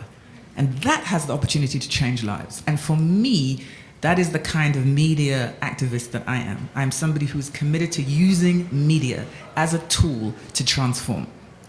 The work that I do, which is called emotional justice, I created emotional justice to do 2 things. It's a public loving and learning conversations.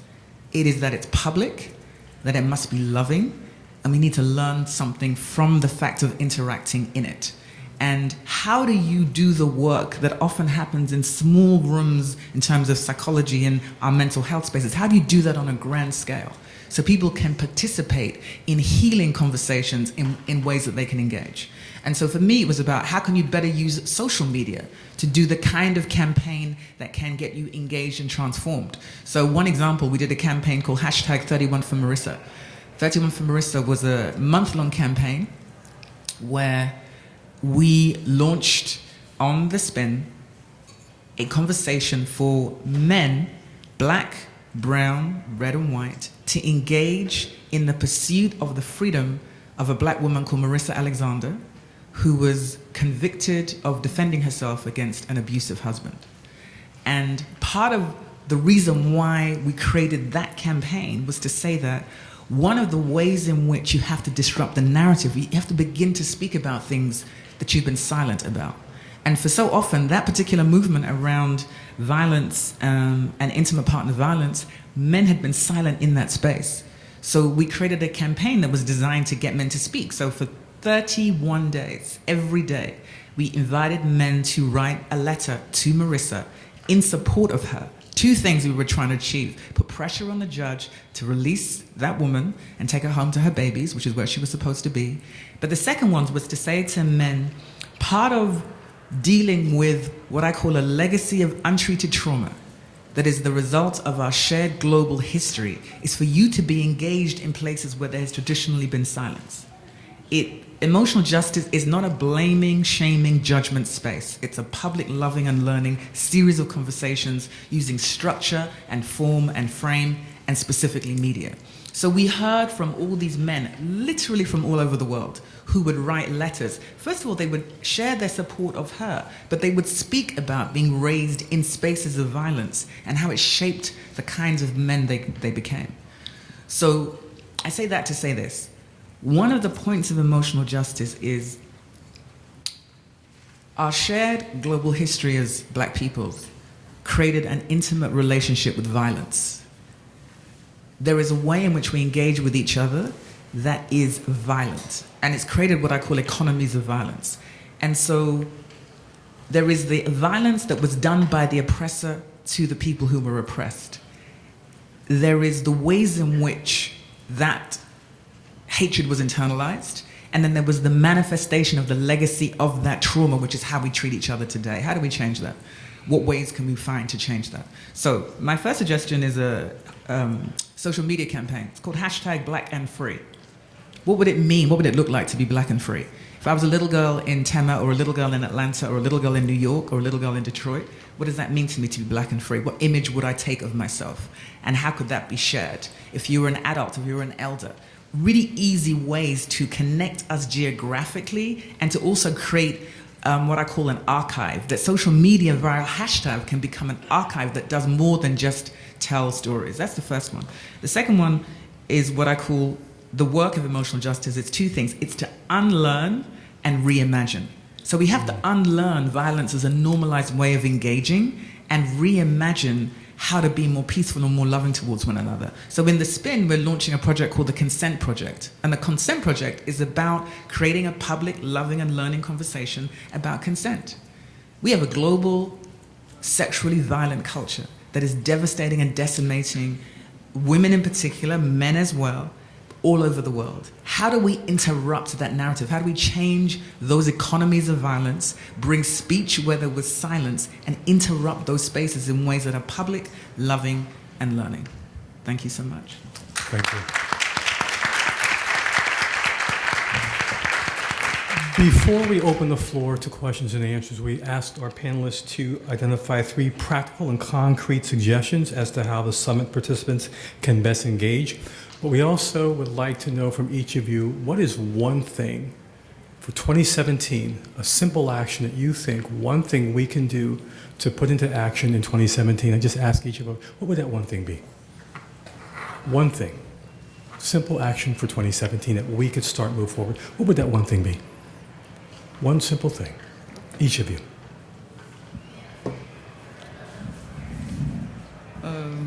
There is a decade for people of African descent. It was decided in 2014, and it will end on 2024, December 24.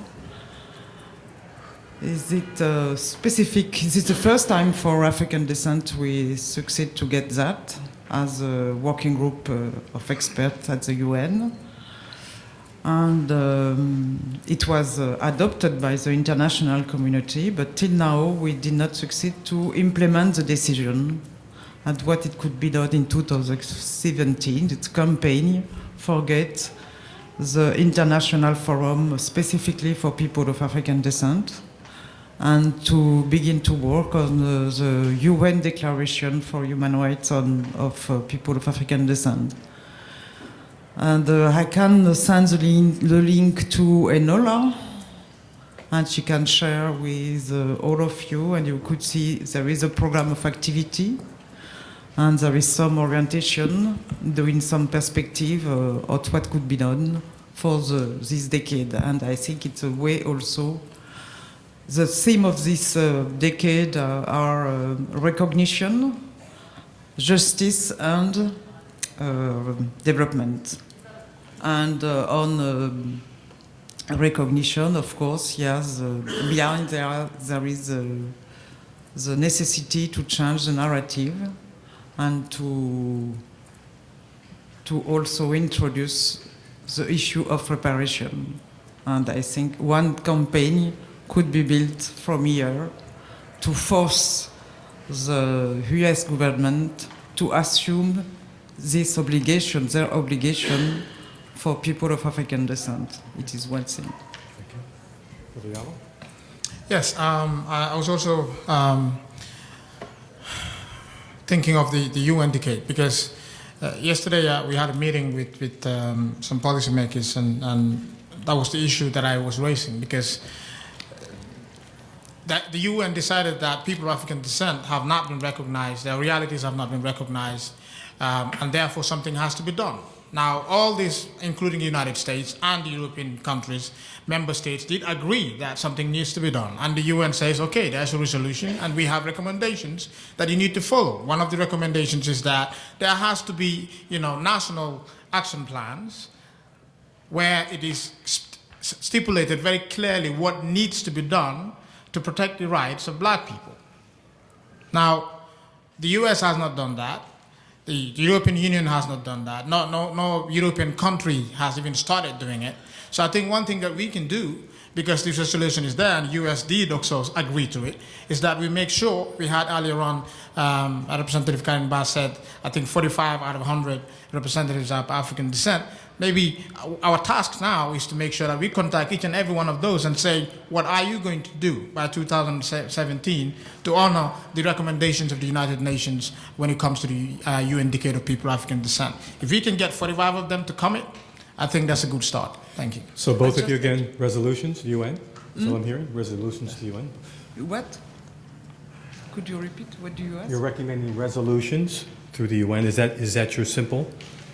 There's already a resolution. There's already a decade. And so your simple task is to what? For our representatives to make sure that they follow on what the commitments that they made. And to organize civil society for push on our representative to implement what it was decided. Okay. Otherwise, they are doing exactly what the structural racism is doing. It's organized invisibility of people. Okay. And I will just, if I take the opportunity to mention, as a working group, we had a country visit last January in US, and the report is issued from yesterday, and you can read it. Is it free and public? And you can see what is our constat after 10 days of country visit in the US. Okay, thank you. And Sister I think we should tell the story of our national anthems in all the different countries where there are black people now. And I'm being really serious because the reason that I say that is, so for example, we know, if you're black in America, how do you not know Lift Every Voice and Sing? But what is the story of Lift Every Voice and Sing? Who wrote it? Why did they write it? What did it come from? The thing that Kaepernick's protest revealed is how little is understood by these major national symbols of being American. So what if the story was known? So what if you simply told the story of different national anthems? It made me think. I teach journalism in Ghana. And when I saw the protest, I thought, you know what? What is the history of Ghana's national anthem? What is the history of South Africa's? Who wrote it? Why did they write it? What did the lyrics mean? What was the moment in time in which it happened? I did not know that the writer of the Star Spangled Banner was a slave owner who had terrible things to say about enslaved African people. But I didn't know that until, because of Kaepernick's protest, it created this moment of people trying to explain why, beyond the injustice he was protesting, but what was the other issue? And the reason why I say tell the story of your national anthem, it is a simple thing that is very revealing about a nation's entire history and allows us to do the thing that we keep talking about. How do you confront what you don't know?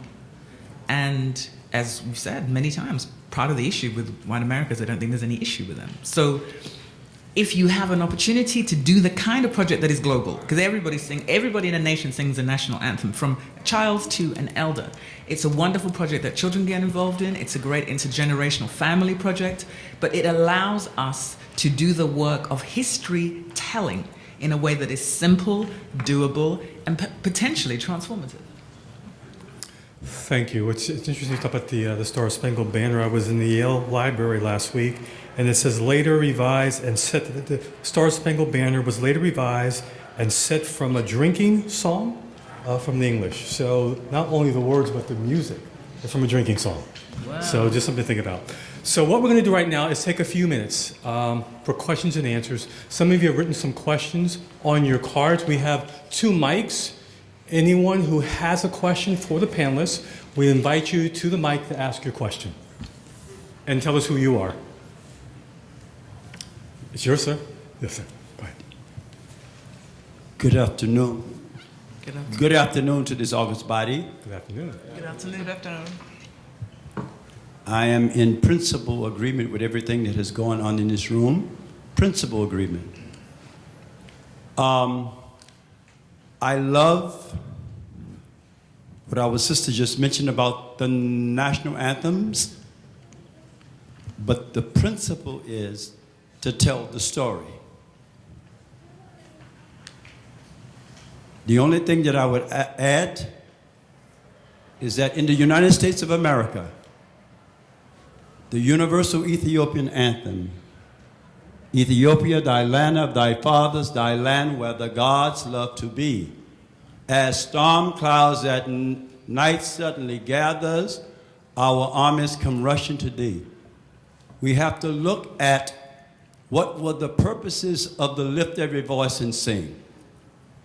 We have to look at what were the purposes of the universal Ethiopian anthem. And I would suggest that in the other countries, how are we to look at what were the purposes of those that are accepted as they are presently? And if there were others in that particular country, because we have to be very careful. Remember, we're writing sometimes from a colonized mind. How do we pick those? I'm in agreement that the story should be written, but which ones should be written and which ones should be the top priority? Excuse me. My brother, did you have a question at all for the panel? That was the question. Okay. The question was, in the United States of America. Could you use the mic, please? Because in the U.S., some of us, because of the nature of things, we learn how to sing, lift every voice and sing in spaces of spiritual institutions. There were some people who decided that they would make that the black national anthem, when in fact the universal Ethiopian anthem that was written by Josiah Arnold Ford in 1919, that was sung by Africans on 5 continents under the leadership of Amy Ashwood Garvey, Amy Jacques Garvey, Lady Henrietta Vinton Davis. Yes, I am never going to say the most obvious name to you just because we're in a patrilineal, patriarchal society, but yet the headship of the Honorable Marcus Moses Garvey of the parent body, the body, not the cult of the individual. Thank you. Other questions? Other questions? Please come up to the mic. We have a brother right here. Could you just give us your name and ask a question? Hello, brothers and sisters. My name is Anthony Morse. I'm a reparationist locally. My question is for Mrs. Murrell. How do we realistically go about obtaining reparations, not only in America, but also in other countries that were a part of the Ma'afa? I have to answer. How do we get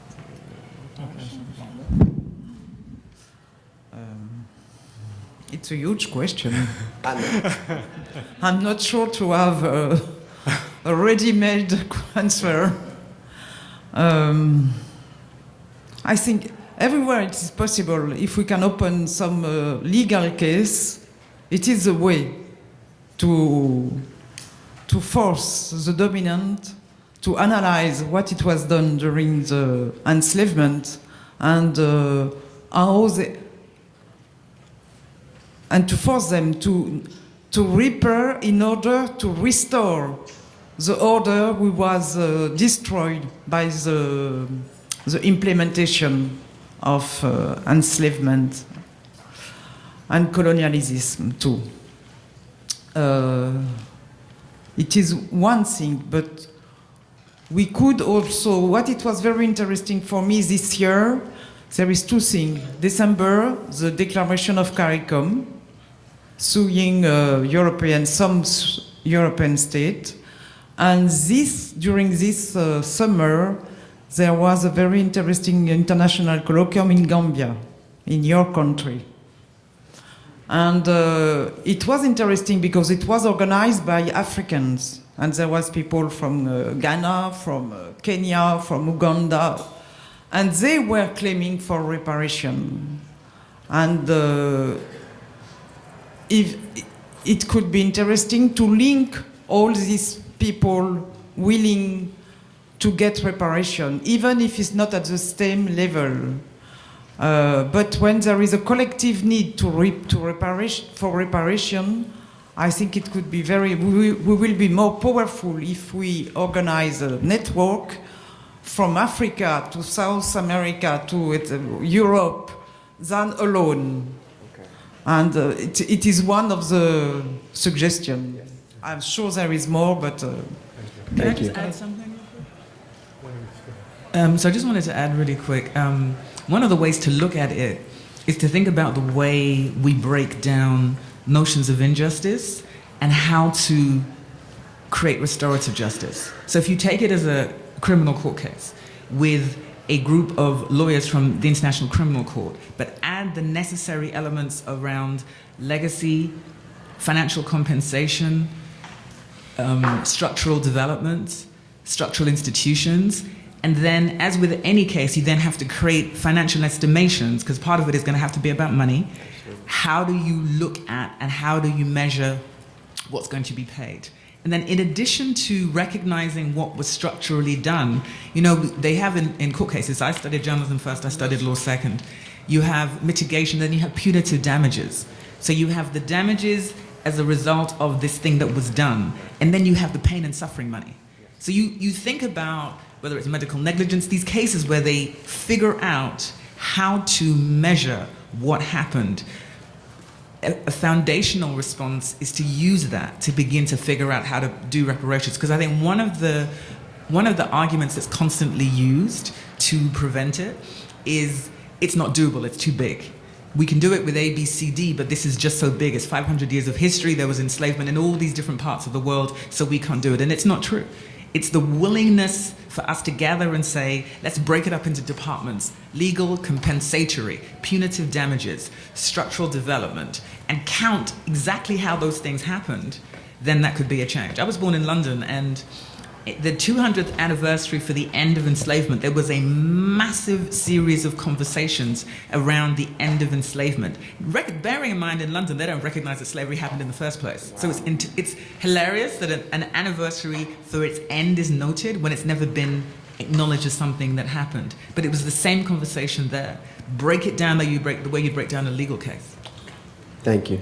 Yeah, just quickly, I don't want to sound negative, but I also, it's important that we understand that is, I mean, having a legal case is the way forward, but then it's not going to be an easy legal case, because the legal case is going to be within the courts that are built to protect the very system that we're going against. Now, as it says, a system can never fail those it was never meant to protect. So Germany, 2 months ago, a month ago, they came out and they say, we want to recognize the genocide against the Herero people in Namibia.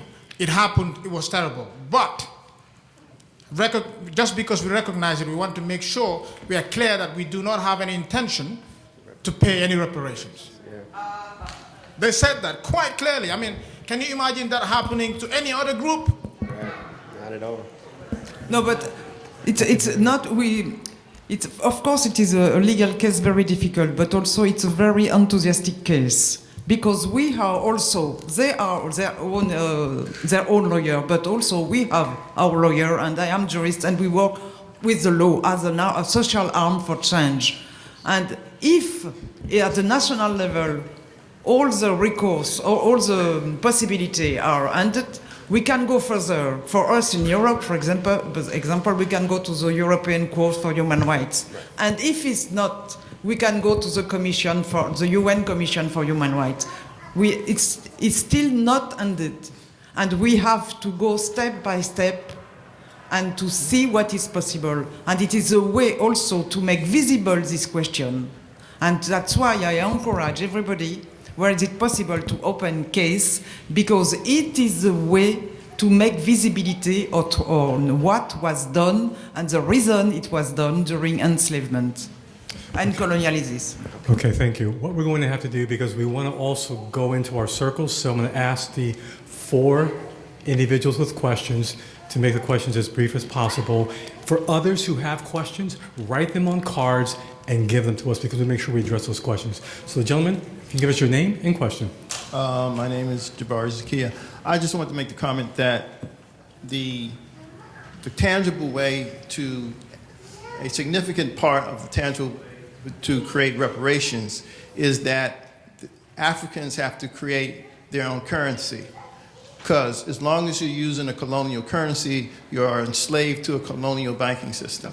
So the most independent way to do that is to create your own digital AfriCoin. If people know what Bitcoin is, it's a digital currency. There are all kinds of digital currencies. Africa should be leading the way in creating digital currencies versus using euros, yens, francs, dollars, because those can be devalued and they're tied to their colonial past. So when you create your own currencies, and Nkrumah talked about it, Gaddafi was talked about it, which is why they killed him, because he talked about consolidating Africa into one financial institution. So as long as you don't have your own financial institution, it's irrelevant what kind of materials you have because other people can control the value of them.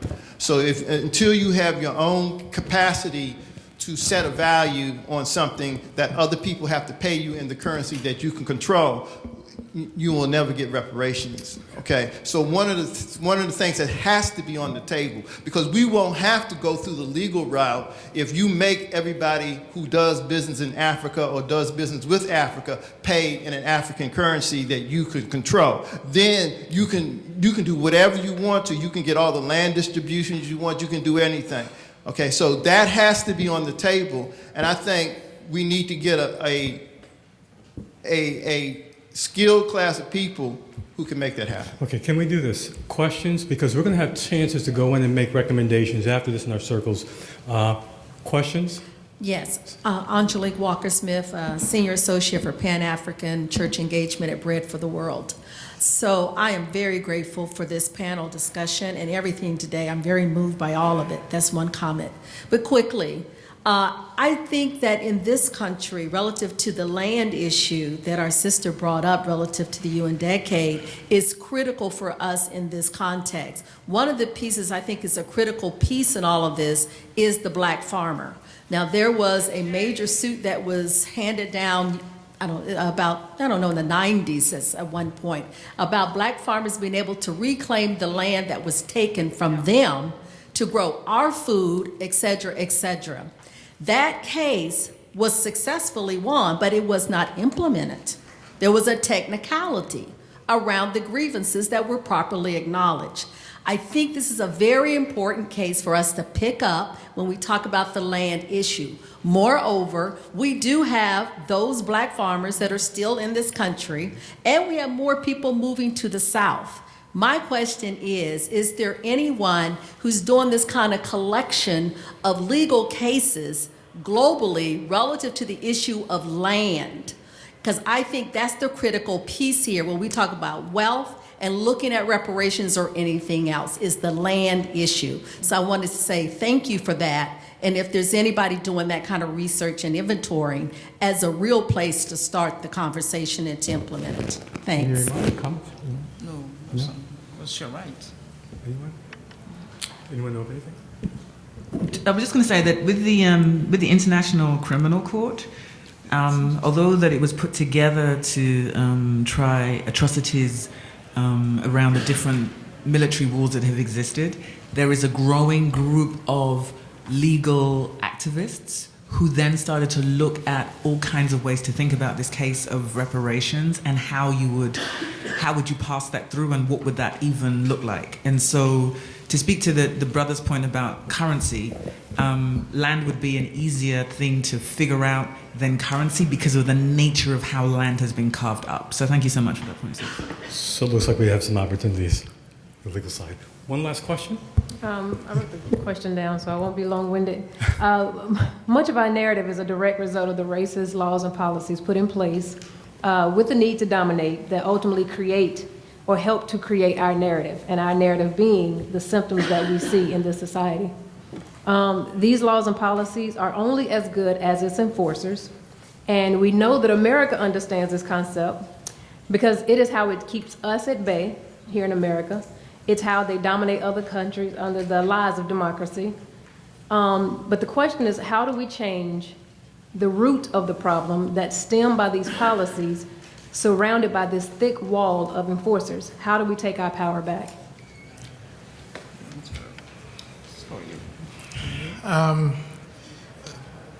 I mentioned the importance of civic education. We need to redefine the civic engagement because the policies that you're talking about are policies that have been made by representatives of the communities. Now, the problem has always been that we vote and elect people that do not represent our interests, and that's why it's important that now, more than ever, to make sure that we engage in conversations with our communities to politically sensitize them when it comes to the importance of knowing what you're voting for, but also making sure that the people that you vote for, you keep them into account and make them accountable for the actions and the policies that they make. We have to be actively engaged in that conversation with the representatives that we have. I mean, I think there's a I don't remember the state here in the United States where somebody was killed, I think, by the cops, and then the community decided to vote away the mayor of that state and the police chief. And you can do it if you know exactly what you want. So that's why we need to redefine the civic engagement and make sure that we talk about this. Who do we vote for? We don't have to wait for the system to suggest a candidate.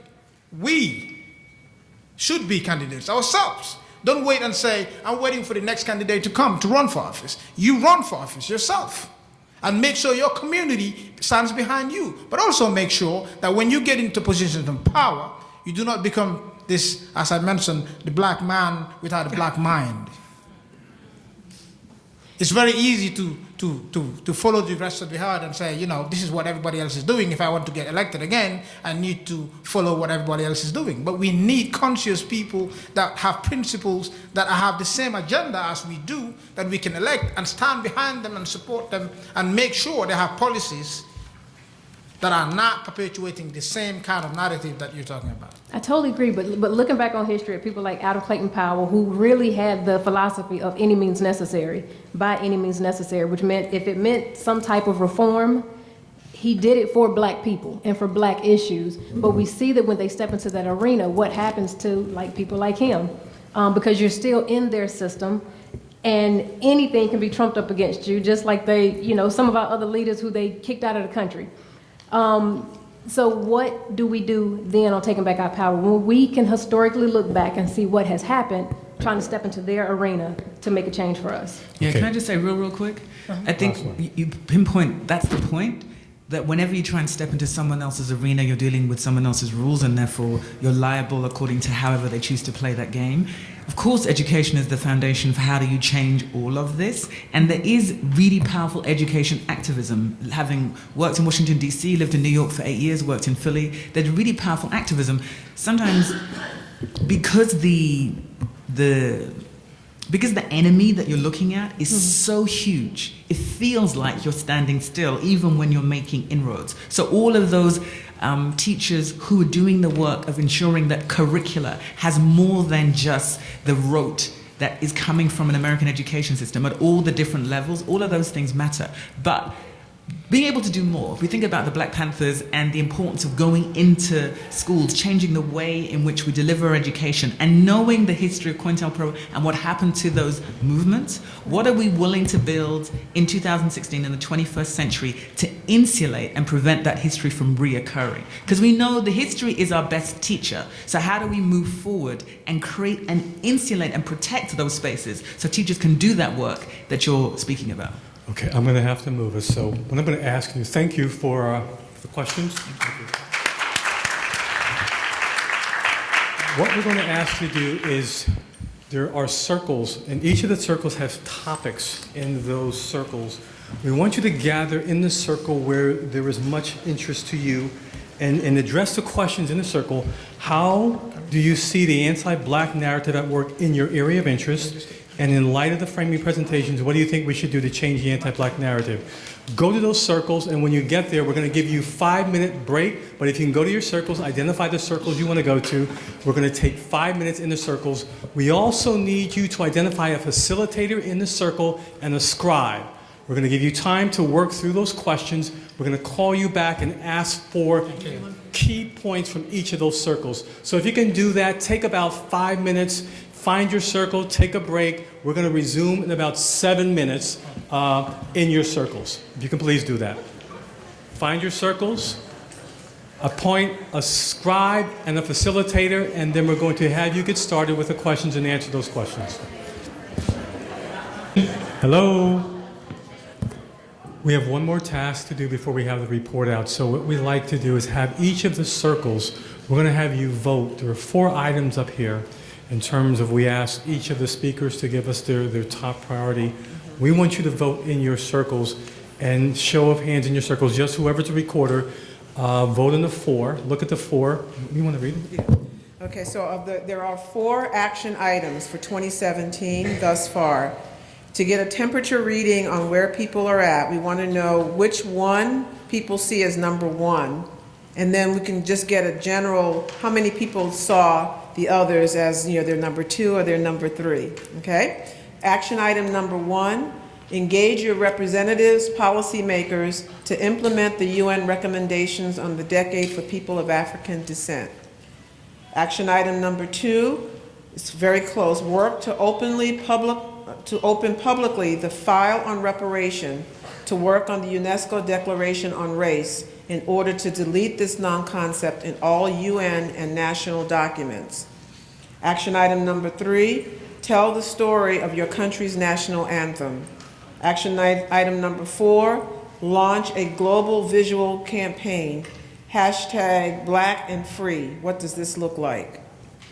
Okay, so we want the entire group to select the one that, if they could only do one for 2017, that the entire world, the black diaspora, is going to all work collectively on this. It's a global effort, but you're going to work on it locally. What would it be? Pick the number 1, and then give us what the temperature reading was, like how many people liked, what was their non-selected number 1. There are other options. Okay? Yes, sir. I have an unreadiness. Pardon me? Tariq has an unreadiness. My unreadiness simply is because, 1, the Declaration of the Rights of the Negro Peoples of the World, which was established the 13th of August in 1920. I hope we keep up with these dates. Because that document coincides with 1 and 2. And my unreadiness, for those who know pages 135 through 143, and there was over 350,000 people who represented that document, and it was people from 5 continents. And if you look at the document that our noble ancestors took to the League of Nations 1922 and 1928, which was a prerequisite, which was a precursor to what we call the UN. That's my unreadiness that would be added. Although that, I know there's enough people here who know what the Declaration of the Rights of the Negro Peoples of the World is, 135 through 143, which was put together by Amy Jacques Gardner. Okay, so I would want to make sure that for your group, that some of those issues, either you write them on a card for us so we have that background information carrying forward, or that is part of what your note taker, your scribe has, okay? So everyone now, if you could please proceed with a vote.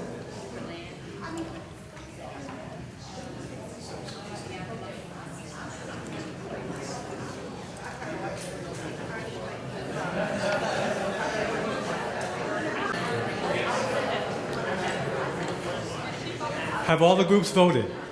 Anyone who hasn't voted yet? Okay.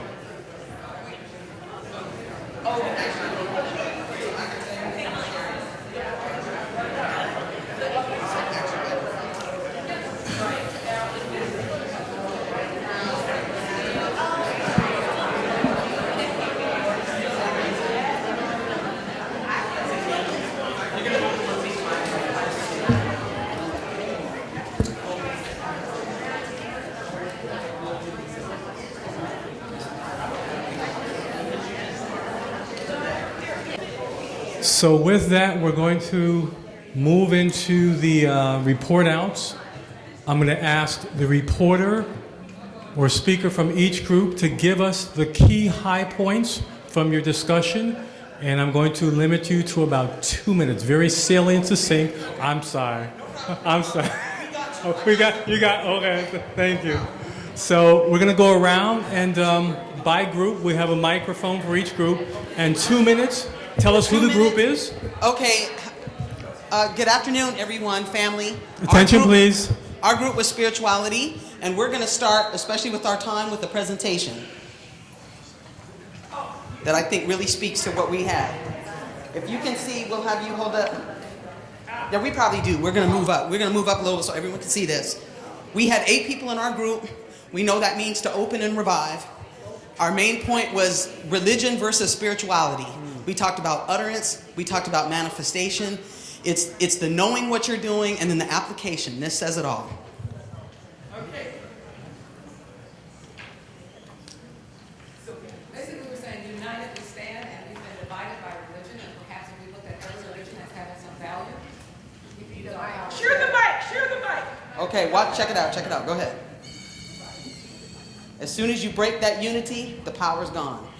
With the unity, the power's there. Hold that up so you can see. Yeah, everyone can see. We got the light when we're together. And it's green, which means love. Yes. So everyone has a piece of the truth, and that basically African people need to reclaim that power and don't have the different religious traditions that came from Africa separate us, but understand that we can create what we think, say, and do creates reality, and what we believe shapes that. And so that we shouldn't let our different pathways to that same outcome hinder us. Thank you. Thank you.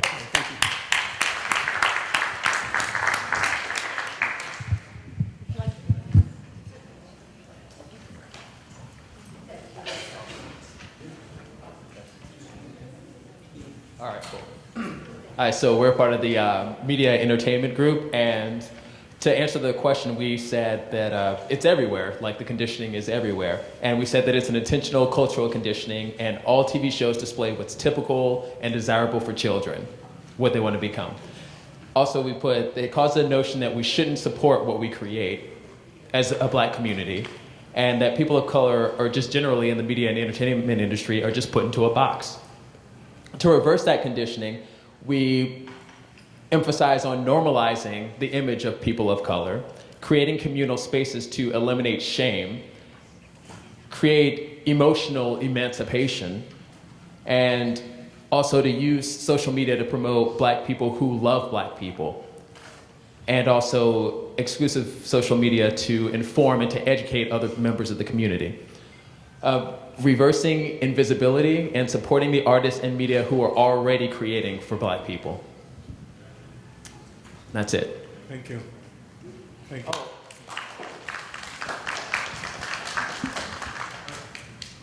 Next up. All right.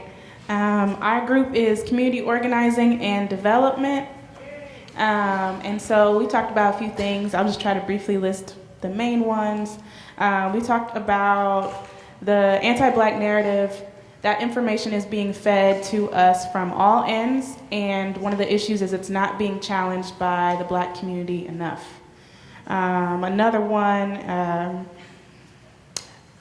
in our communities, a lot of black people are moving to other communities, maybe more to the suburbs. So one of the ways we said how to change that is by creating more businesses within those communities to keep people there. Another issue we had was there's a lot of advantage taken from the labor of Black people without acknowledging internal issues or concerns, particularly in organizations that are white-led. One of the ways we wanted to change the anti-Black narrative, we talked at length about boycotting, because in the past we know that economic withholding until we get our demands, our voices heard, has worked in the past. We also talked about social media campaigns on YouTube, Facebook, Twitter, etc. And we also talked about supporting entertainment that portrays our full humanity. And so a lot of the new shows that are coming out that depicts more dimensions of Blackness and what that can look like. And also encouraging up and coming developing artists, young folks who are interested in being artists or creators. And then we also talked about addressing issues in the community from a unified front in-house. And the example where that came up, particularly we were talking about Nate Parker, and how we discuss that issue if from a unified front, because there's so many layers to it. How do we address these issues in-house, and then when we come out to the broader society from that perspective? And that's all we have. Thank you.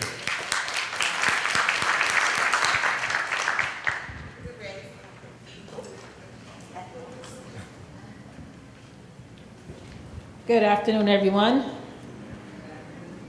We were the group that did education, and our ideas were to create our own schools and curriculum tailored to our own interest and style, and also that it be important for families and people to study independently in order to think how we see what we learn.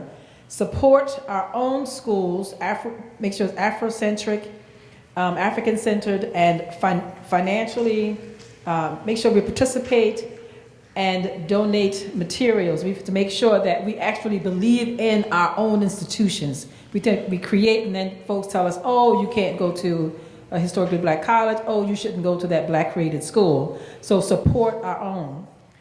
Saturday schools, which is Afrocentric school that are created to make sure that we do those in addition to whatever public schools there are. Create multimedia educational platforms to fit a target audience, to make our educational programs culturally relevant. One of the examples that was given was that we can't be afraid to include the Little Kims of the world in our curriculum because it's relevant to it's relevant to people that some of us might not think is important. The conservative nature of some situations, but that group also is really important in terms of how we see education in our communities and how we can make change and how education is manifested. That makes sense. Thank you.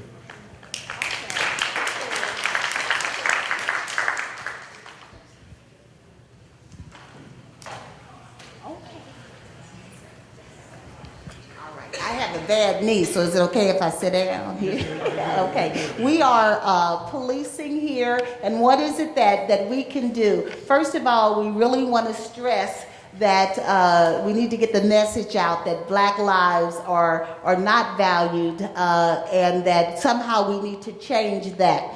And targeting our communities, basically the trainings for police officers, when they go through the academy, I think there's a saying that there's more requirements sometimes for being a dog catcher or other things than there are for being a police officer, which for many communities can take very little, so they need to change those requirements here.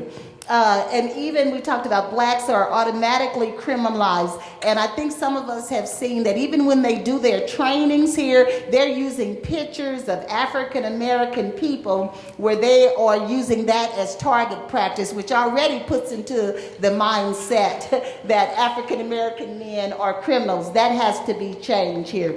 Educating our youth on how to deal with police officers, but again, we've done that and we've still seen how they react. This respect is a mutual respect.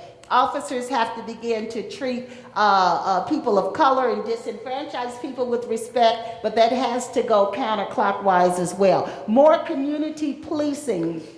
And I don't know if you remember some of the programs back in the day where they had officer-friendly programs and police officers were a positive part of the community. So we need to get back to that here. Also, some cities are requiring that police officers, if you're going to be a police officer in that community, you need to come from that community. Statistics have shown that when you come from a community, you are invested in that community. So really trying to get that to happen. More cultural competency training, community outreach programs. I believe there's a stretch in Chicago where a group of people have decided that within a certain radius that there would be no more killings, and now that they've come out of the buildings, they're interacting with their youth, and I think they're saying within the last 12 to 13 months, no crimes have happened in that area. So we have to get out into our communities here. Citizen community boards here, where you will have people who will hear the complaints of people. We will take a look. We will investigate. If you hear of a hanging or something that's gone on, that will go before a review board, but that it's not comprised of just police officers. And again, this whole thing of changing the culture of policing. I'm a licensed clinical social worker. If I see other people misbehaving, they're a licensed clinical social worker, guess what?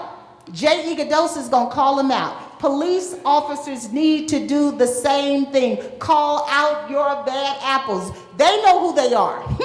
They know the ones who are doing different things like that. So they have to take some accountability in terms of calling out those bad apples. Thank you. Thank you.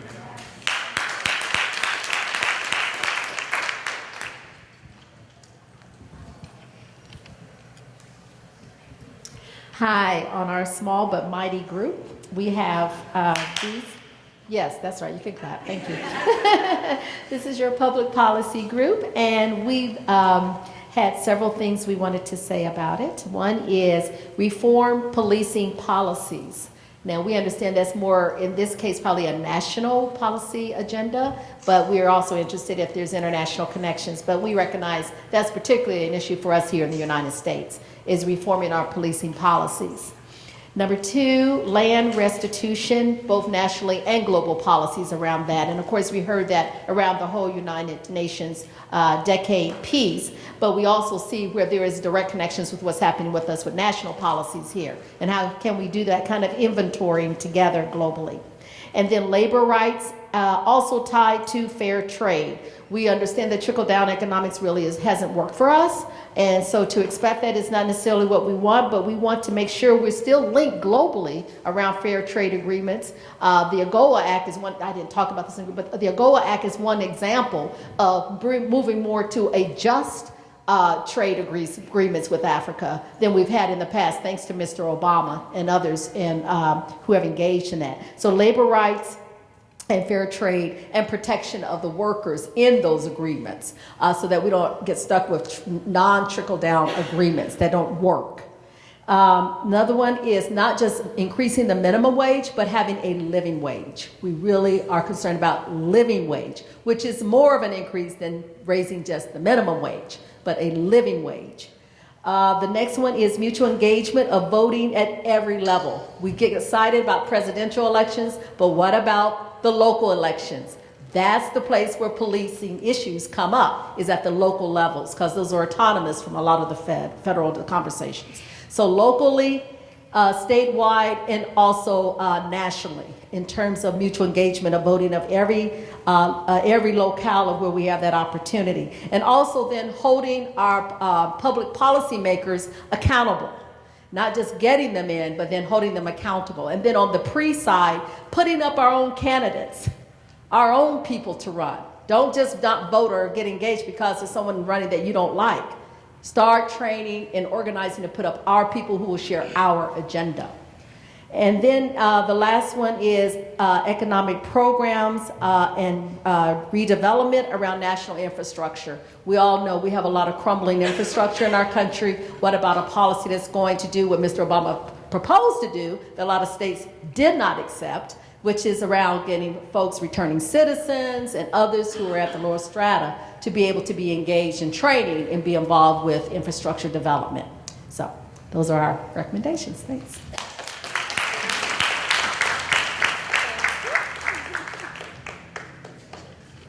In terms of the anti-Black narrative in health, including in medicine, in the health field overall, in public health, we talked about the way in which there is stereotyping of patients that occurs, of our people, bias on the part of providers, stigmatization of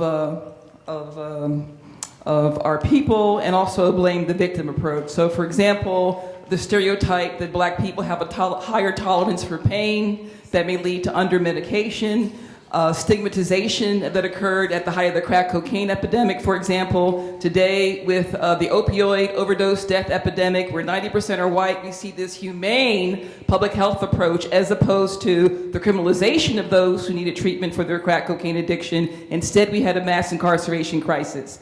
So the link that we really have to the opening presentations involves this whole theme of a blame the victim approach prevailing.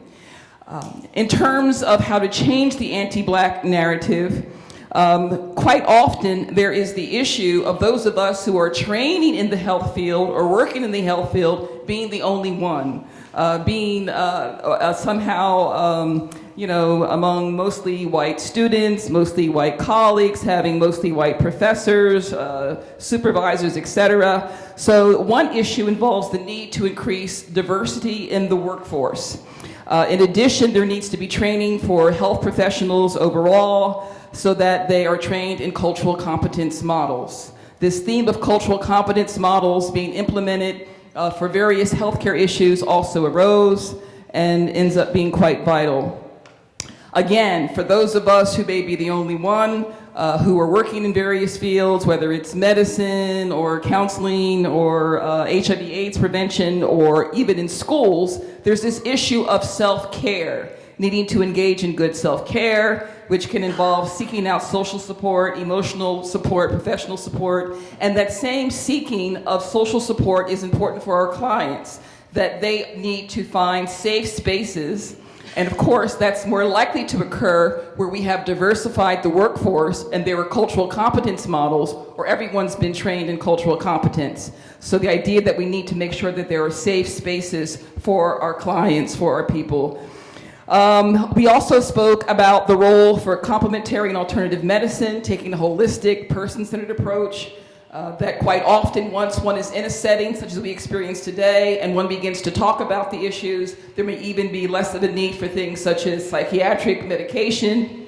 So just to validate the importance of taking that holistic approach. And then we also talked about the need to shift from the blame the victim approach to one that acknowledges the role of the social context, structural determinants. Health disparities field, health equity field has moved toward acknowledging the social determinants of health, indeed on a global level. And we can make this, we break this down and quite simply say to clients, not what's wrong with you, but what happened to you. What was the nature of the stress, the nature of the trauma that you experienced in the social context? So that approach is very important. And this also may mean a certain amount of activism and movements, because if we begin to shift from blaming the victim and allowing that to prevail to taking this approach that involves challenging policy and acknowledging the social determinants of health, then how do we also need to engage in advocacy for new policy? One example that I've been giving involves our modern day Tuskegee occurring in terms of the Centers for Disease Control and a scandal involving autism. And so the idea is that how do we challenge that? So on a personal level, but not uniformly voted for, is this whole concept of launching a Black Lives Matter scientific work group that focuses on how science has been misused, how public health and other services have misused data, had hidden experiments going on, or what ended up being those things that have harmed Black health, led to complete loss of trust, if ever it was any after Tuskegee, and that becomes an issue for us too. Move from blame the victim to pointing the finger at structural social determinants and engaging in activism to change policy.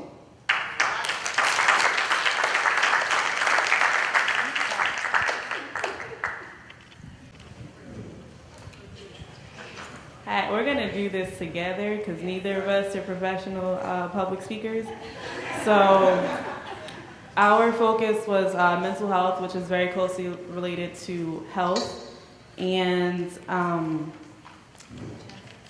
okay, so the first thing we talked about actually was spirituality and mental health, and how it's so important for people to also recognize that faith plays a role in mental health, and encouraging people to just remember their spiritual practice. We talked about, many of us are Christians in the group, and how even just the anti-Blackness, how that is a struggle for a lot of people to talk about racism in their space, their place of worship, and really dealing with that as well. We talked about Black women and wellness. You mentioned self-care, and that's something we recognize is really important as nurturers, that we have to nurture ourselves and heal ourselves before we can heal the community. We have to treat our own trauma, because we know that we can only help someone up to the point that we have helped ourselves. We've done the work for ourselves. And seeing self-care and healing work as revolutionary. That is a part of the revolution. To take care of yourself and to sit down and rest and heal is just as important as standing on the front line and holding up a sign. We talked about historical trauma and present day trauma, and just making sure that we're paying attention to the links between them. The images of Blackness that we're seeing that is affecting our self-worth, our self-esteem. We talked about resiliency and the kind of work that we need to do to make sure that we can stay in the fight. We can start, but a lot of times we don't have the internal capacity to really maintain that level of work that's necessary for the long haul. And then looking at non-European forms of healing. So making sure that as African Americans who are practitioners in the mental health spaces, that we're really advocating for our community. We're making sure that people are getting our services. We're on Psychology Today. We have our practices. We let people know that we're out there, and we want to help people in a way that's not just based on blaming the victim, but really making sure that we are hearing our clients and really taking a client-centered approach. And then addressing mental health, not just in silos, but taking a holistic approach. It's not just mental health, but it's housing, it's jobs. You know, someone shared, if we do get someone employed, do they even know like some basic skills to deal with stress? So we know stress is a huge factor in the workplace. Do they know how to dress appropriately? Do they know how to pay attention to work culture and how to kind of navigate systems in the workplace? So making sure we address all of those things. And also to answer the second question, we have to define who we are individually and collectively. So, yeah. Thank you. Thank you.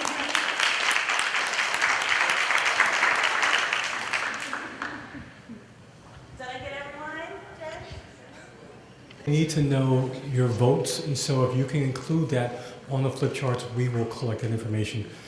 I don't know if we mentioned this afternoon, but we have cards on your chairs, so just take those as reminders of inspiration that you can keep with you from time to time, and just to acknowledge that you have a source of strength. So one last thing for tonight, if anyone wants to go, we do have extra tickets for the ceremony tonight. It will be at 1500 9th Street. It's the Shiloh Baptist Church, 1500 9th Street Northwest. So please come. We have tickets. There is space, and we'd love to have you come out and celebrate this evening. So we're going to close out, and we're going to do that kind of in the tradition of how we end all of our emotional emancipation circles, with a call and response. And there's a particular, there are different options, but we're today going to do the Mbangi Pledge. So I need everyone to get up, come on over here to the front, and let's form a circle. So it'll be as broad as we need for the number of bodies we have in the room.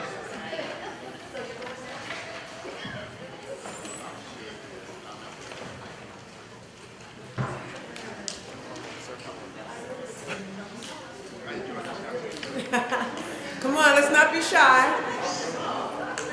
We got the circle starting here. Let it kind of wrap on around the room. We want everybody in the circle. As Marimba Ani said, let the circle be not unbroken. Let the circle be unbroken.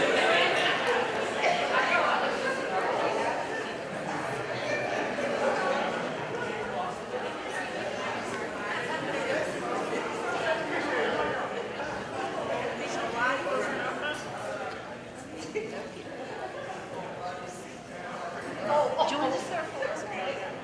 Last part. Someone take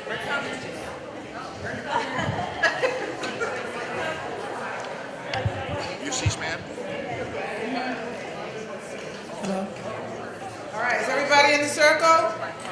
Okay, I need everyone to hold hands.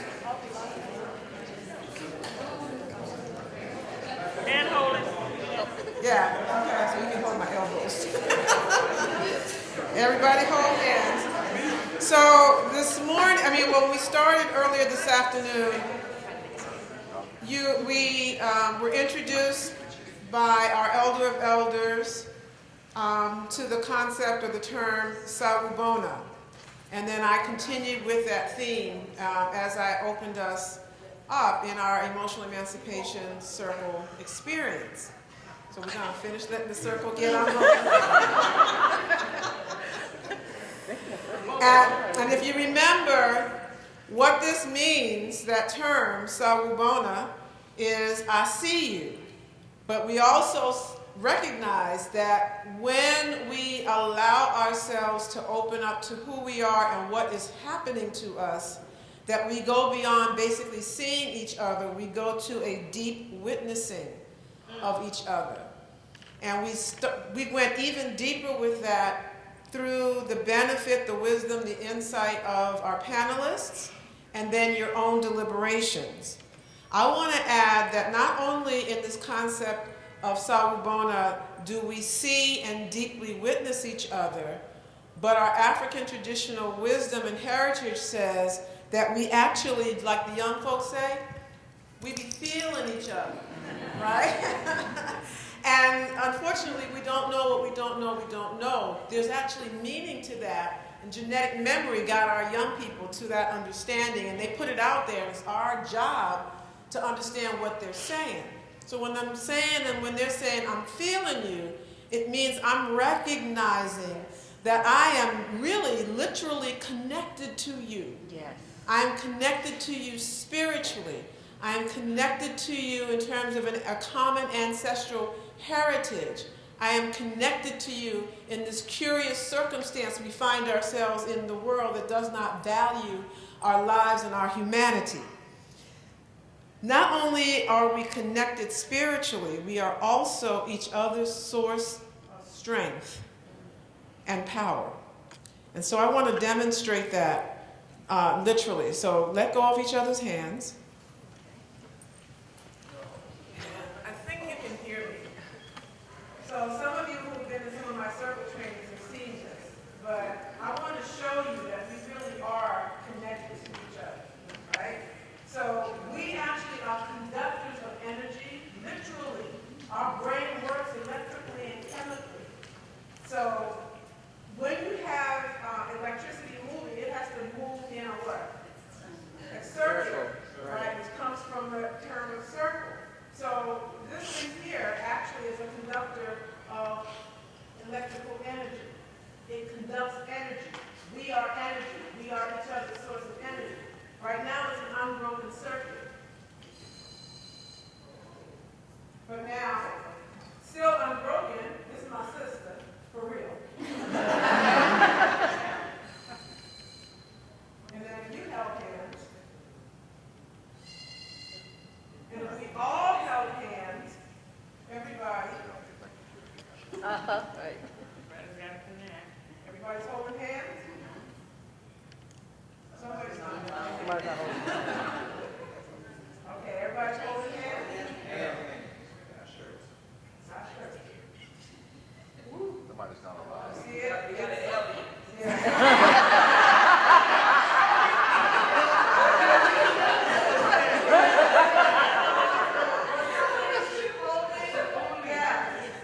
You're holding your own stick, so put your stick away and I'll hold it. Okay, it's working, but we've got a weak connection, and I'm not sure what. That's always an interesting notion. But you see, now one person can let go anywhere in the circle. Now hold hands again. So we are each other's energy. We are each other's.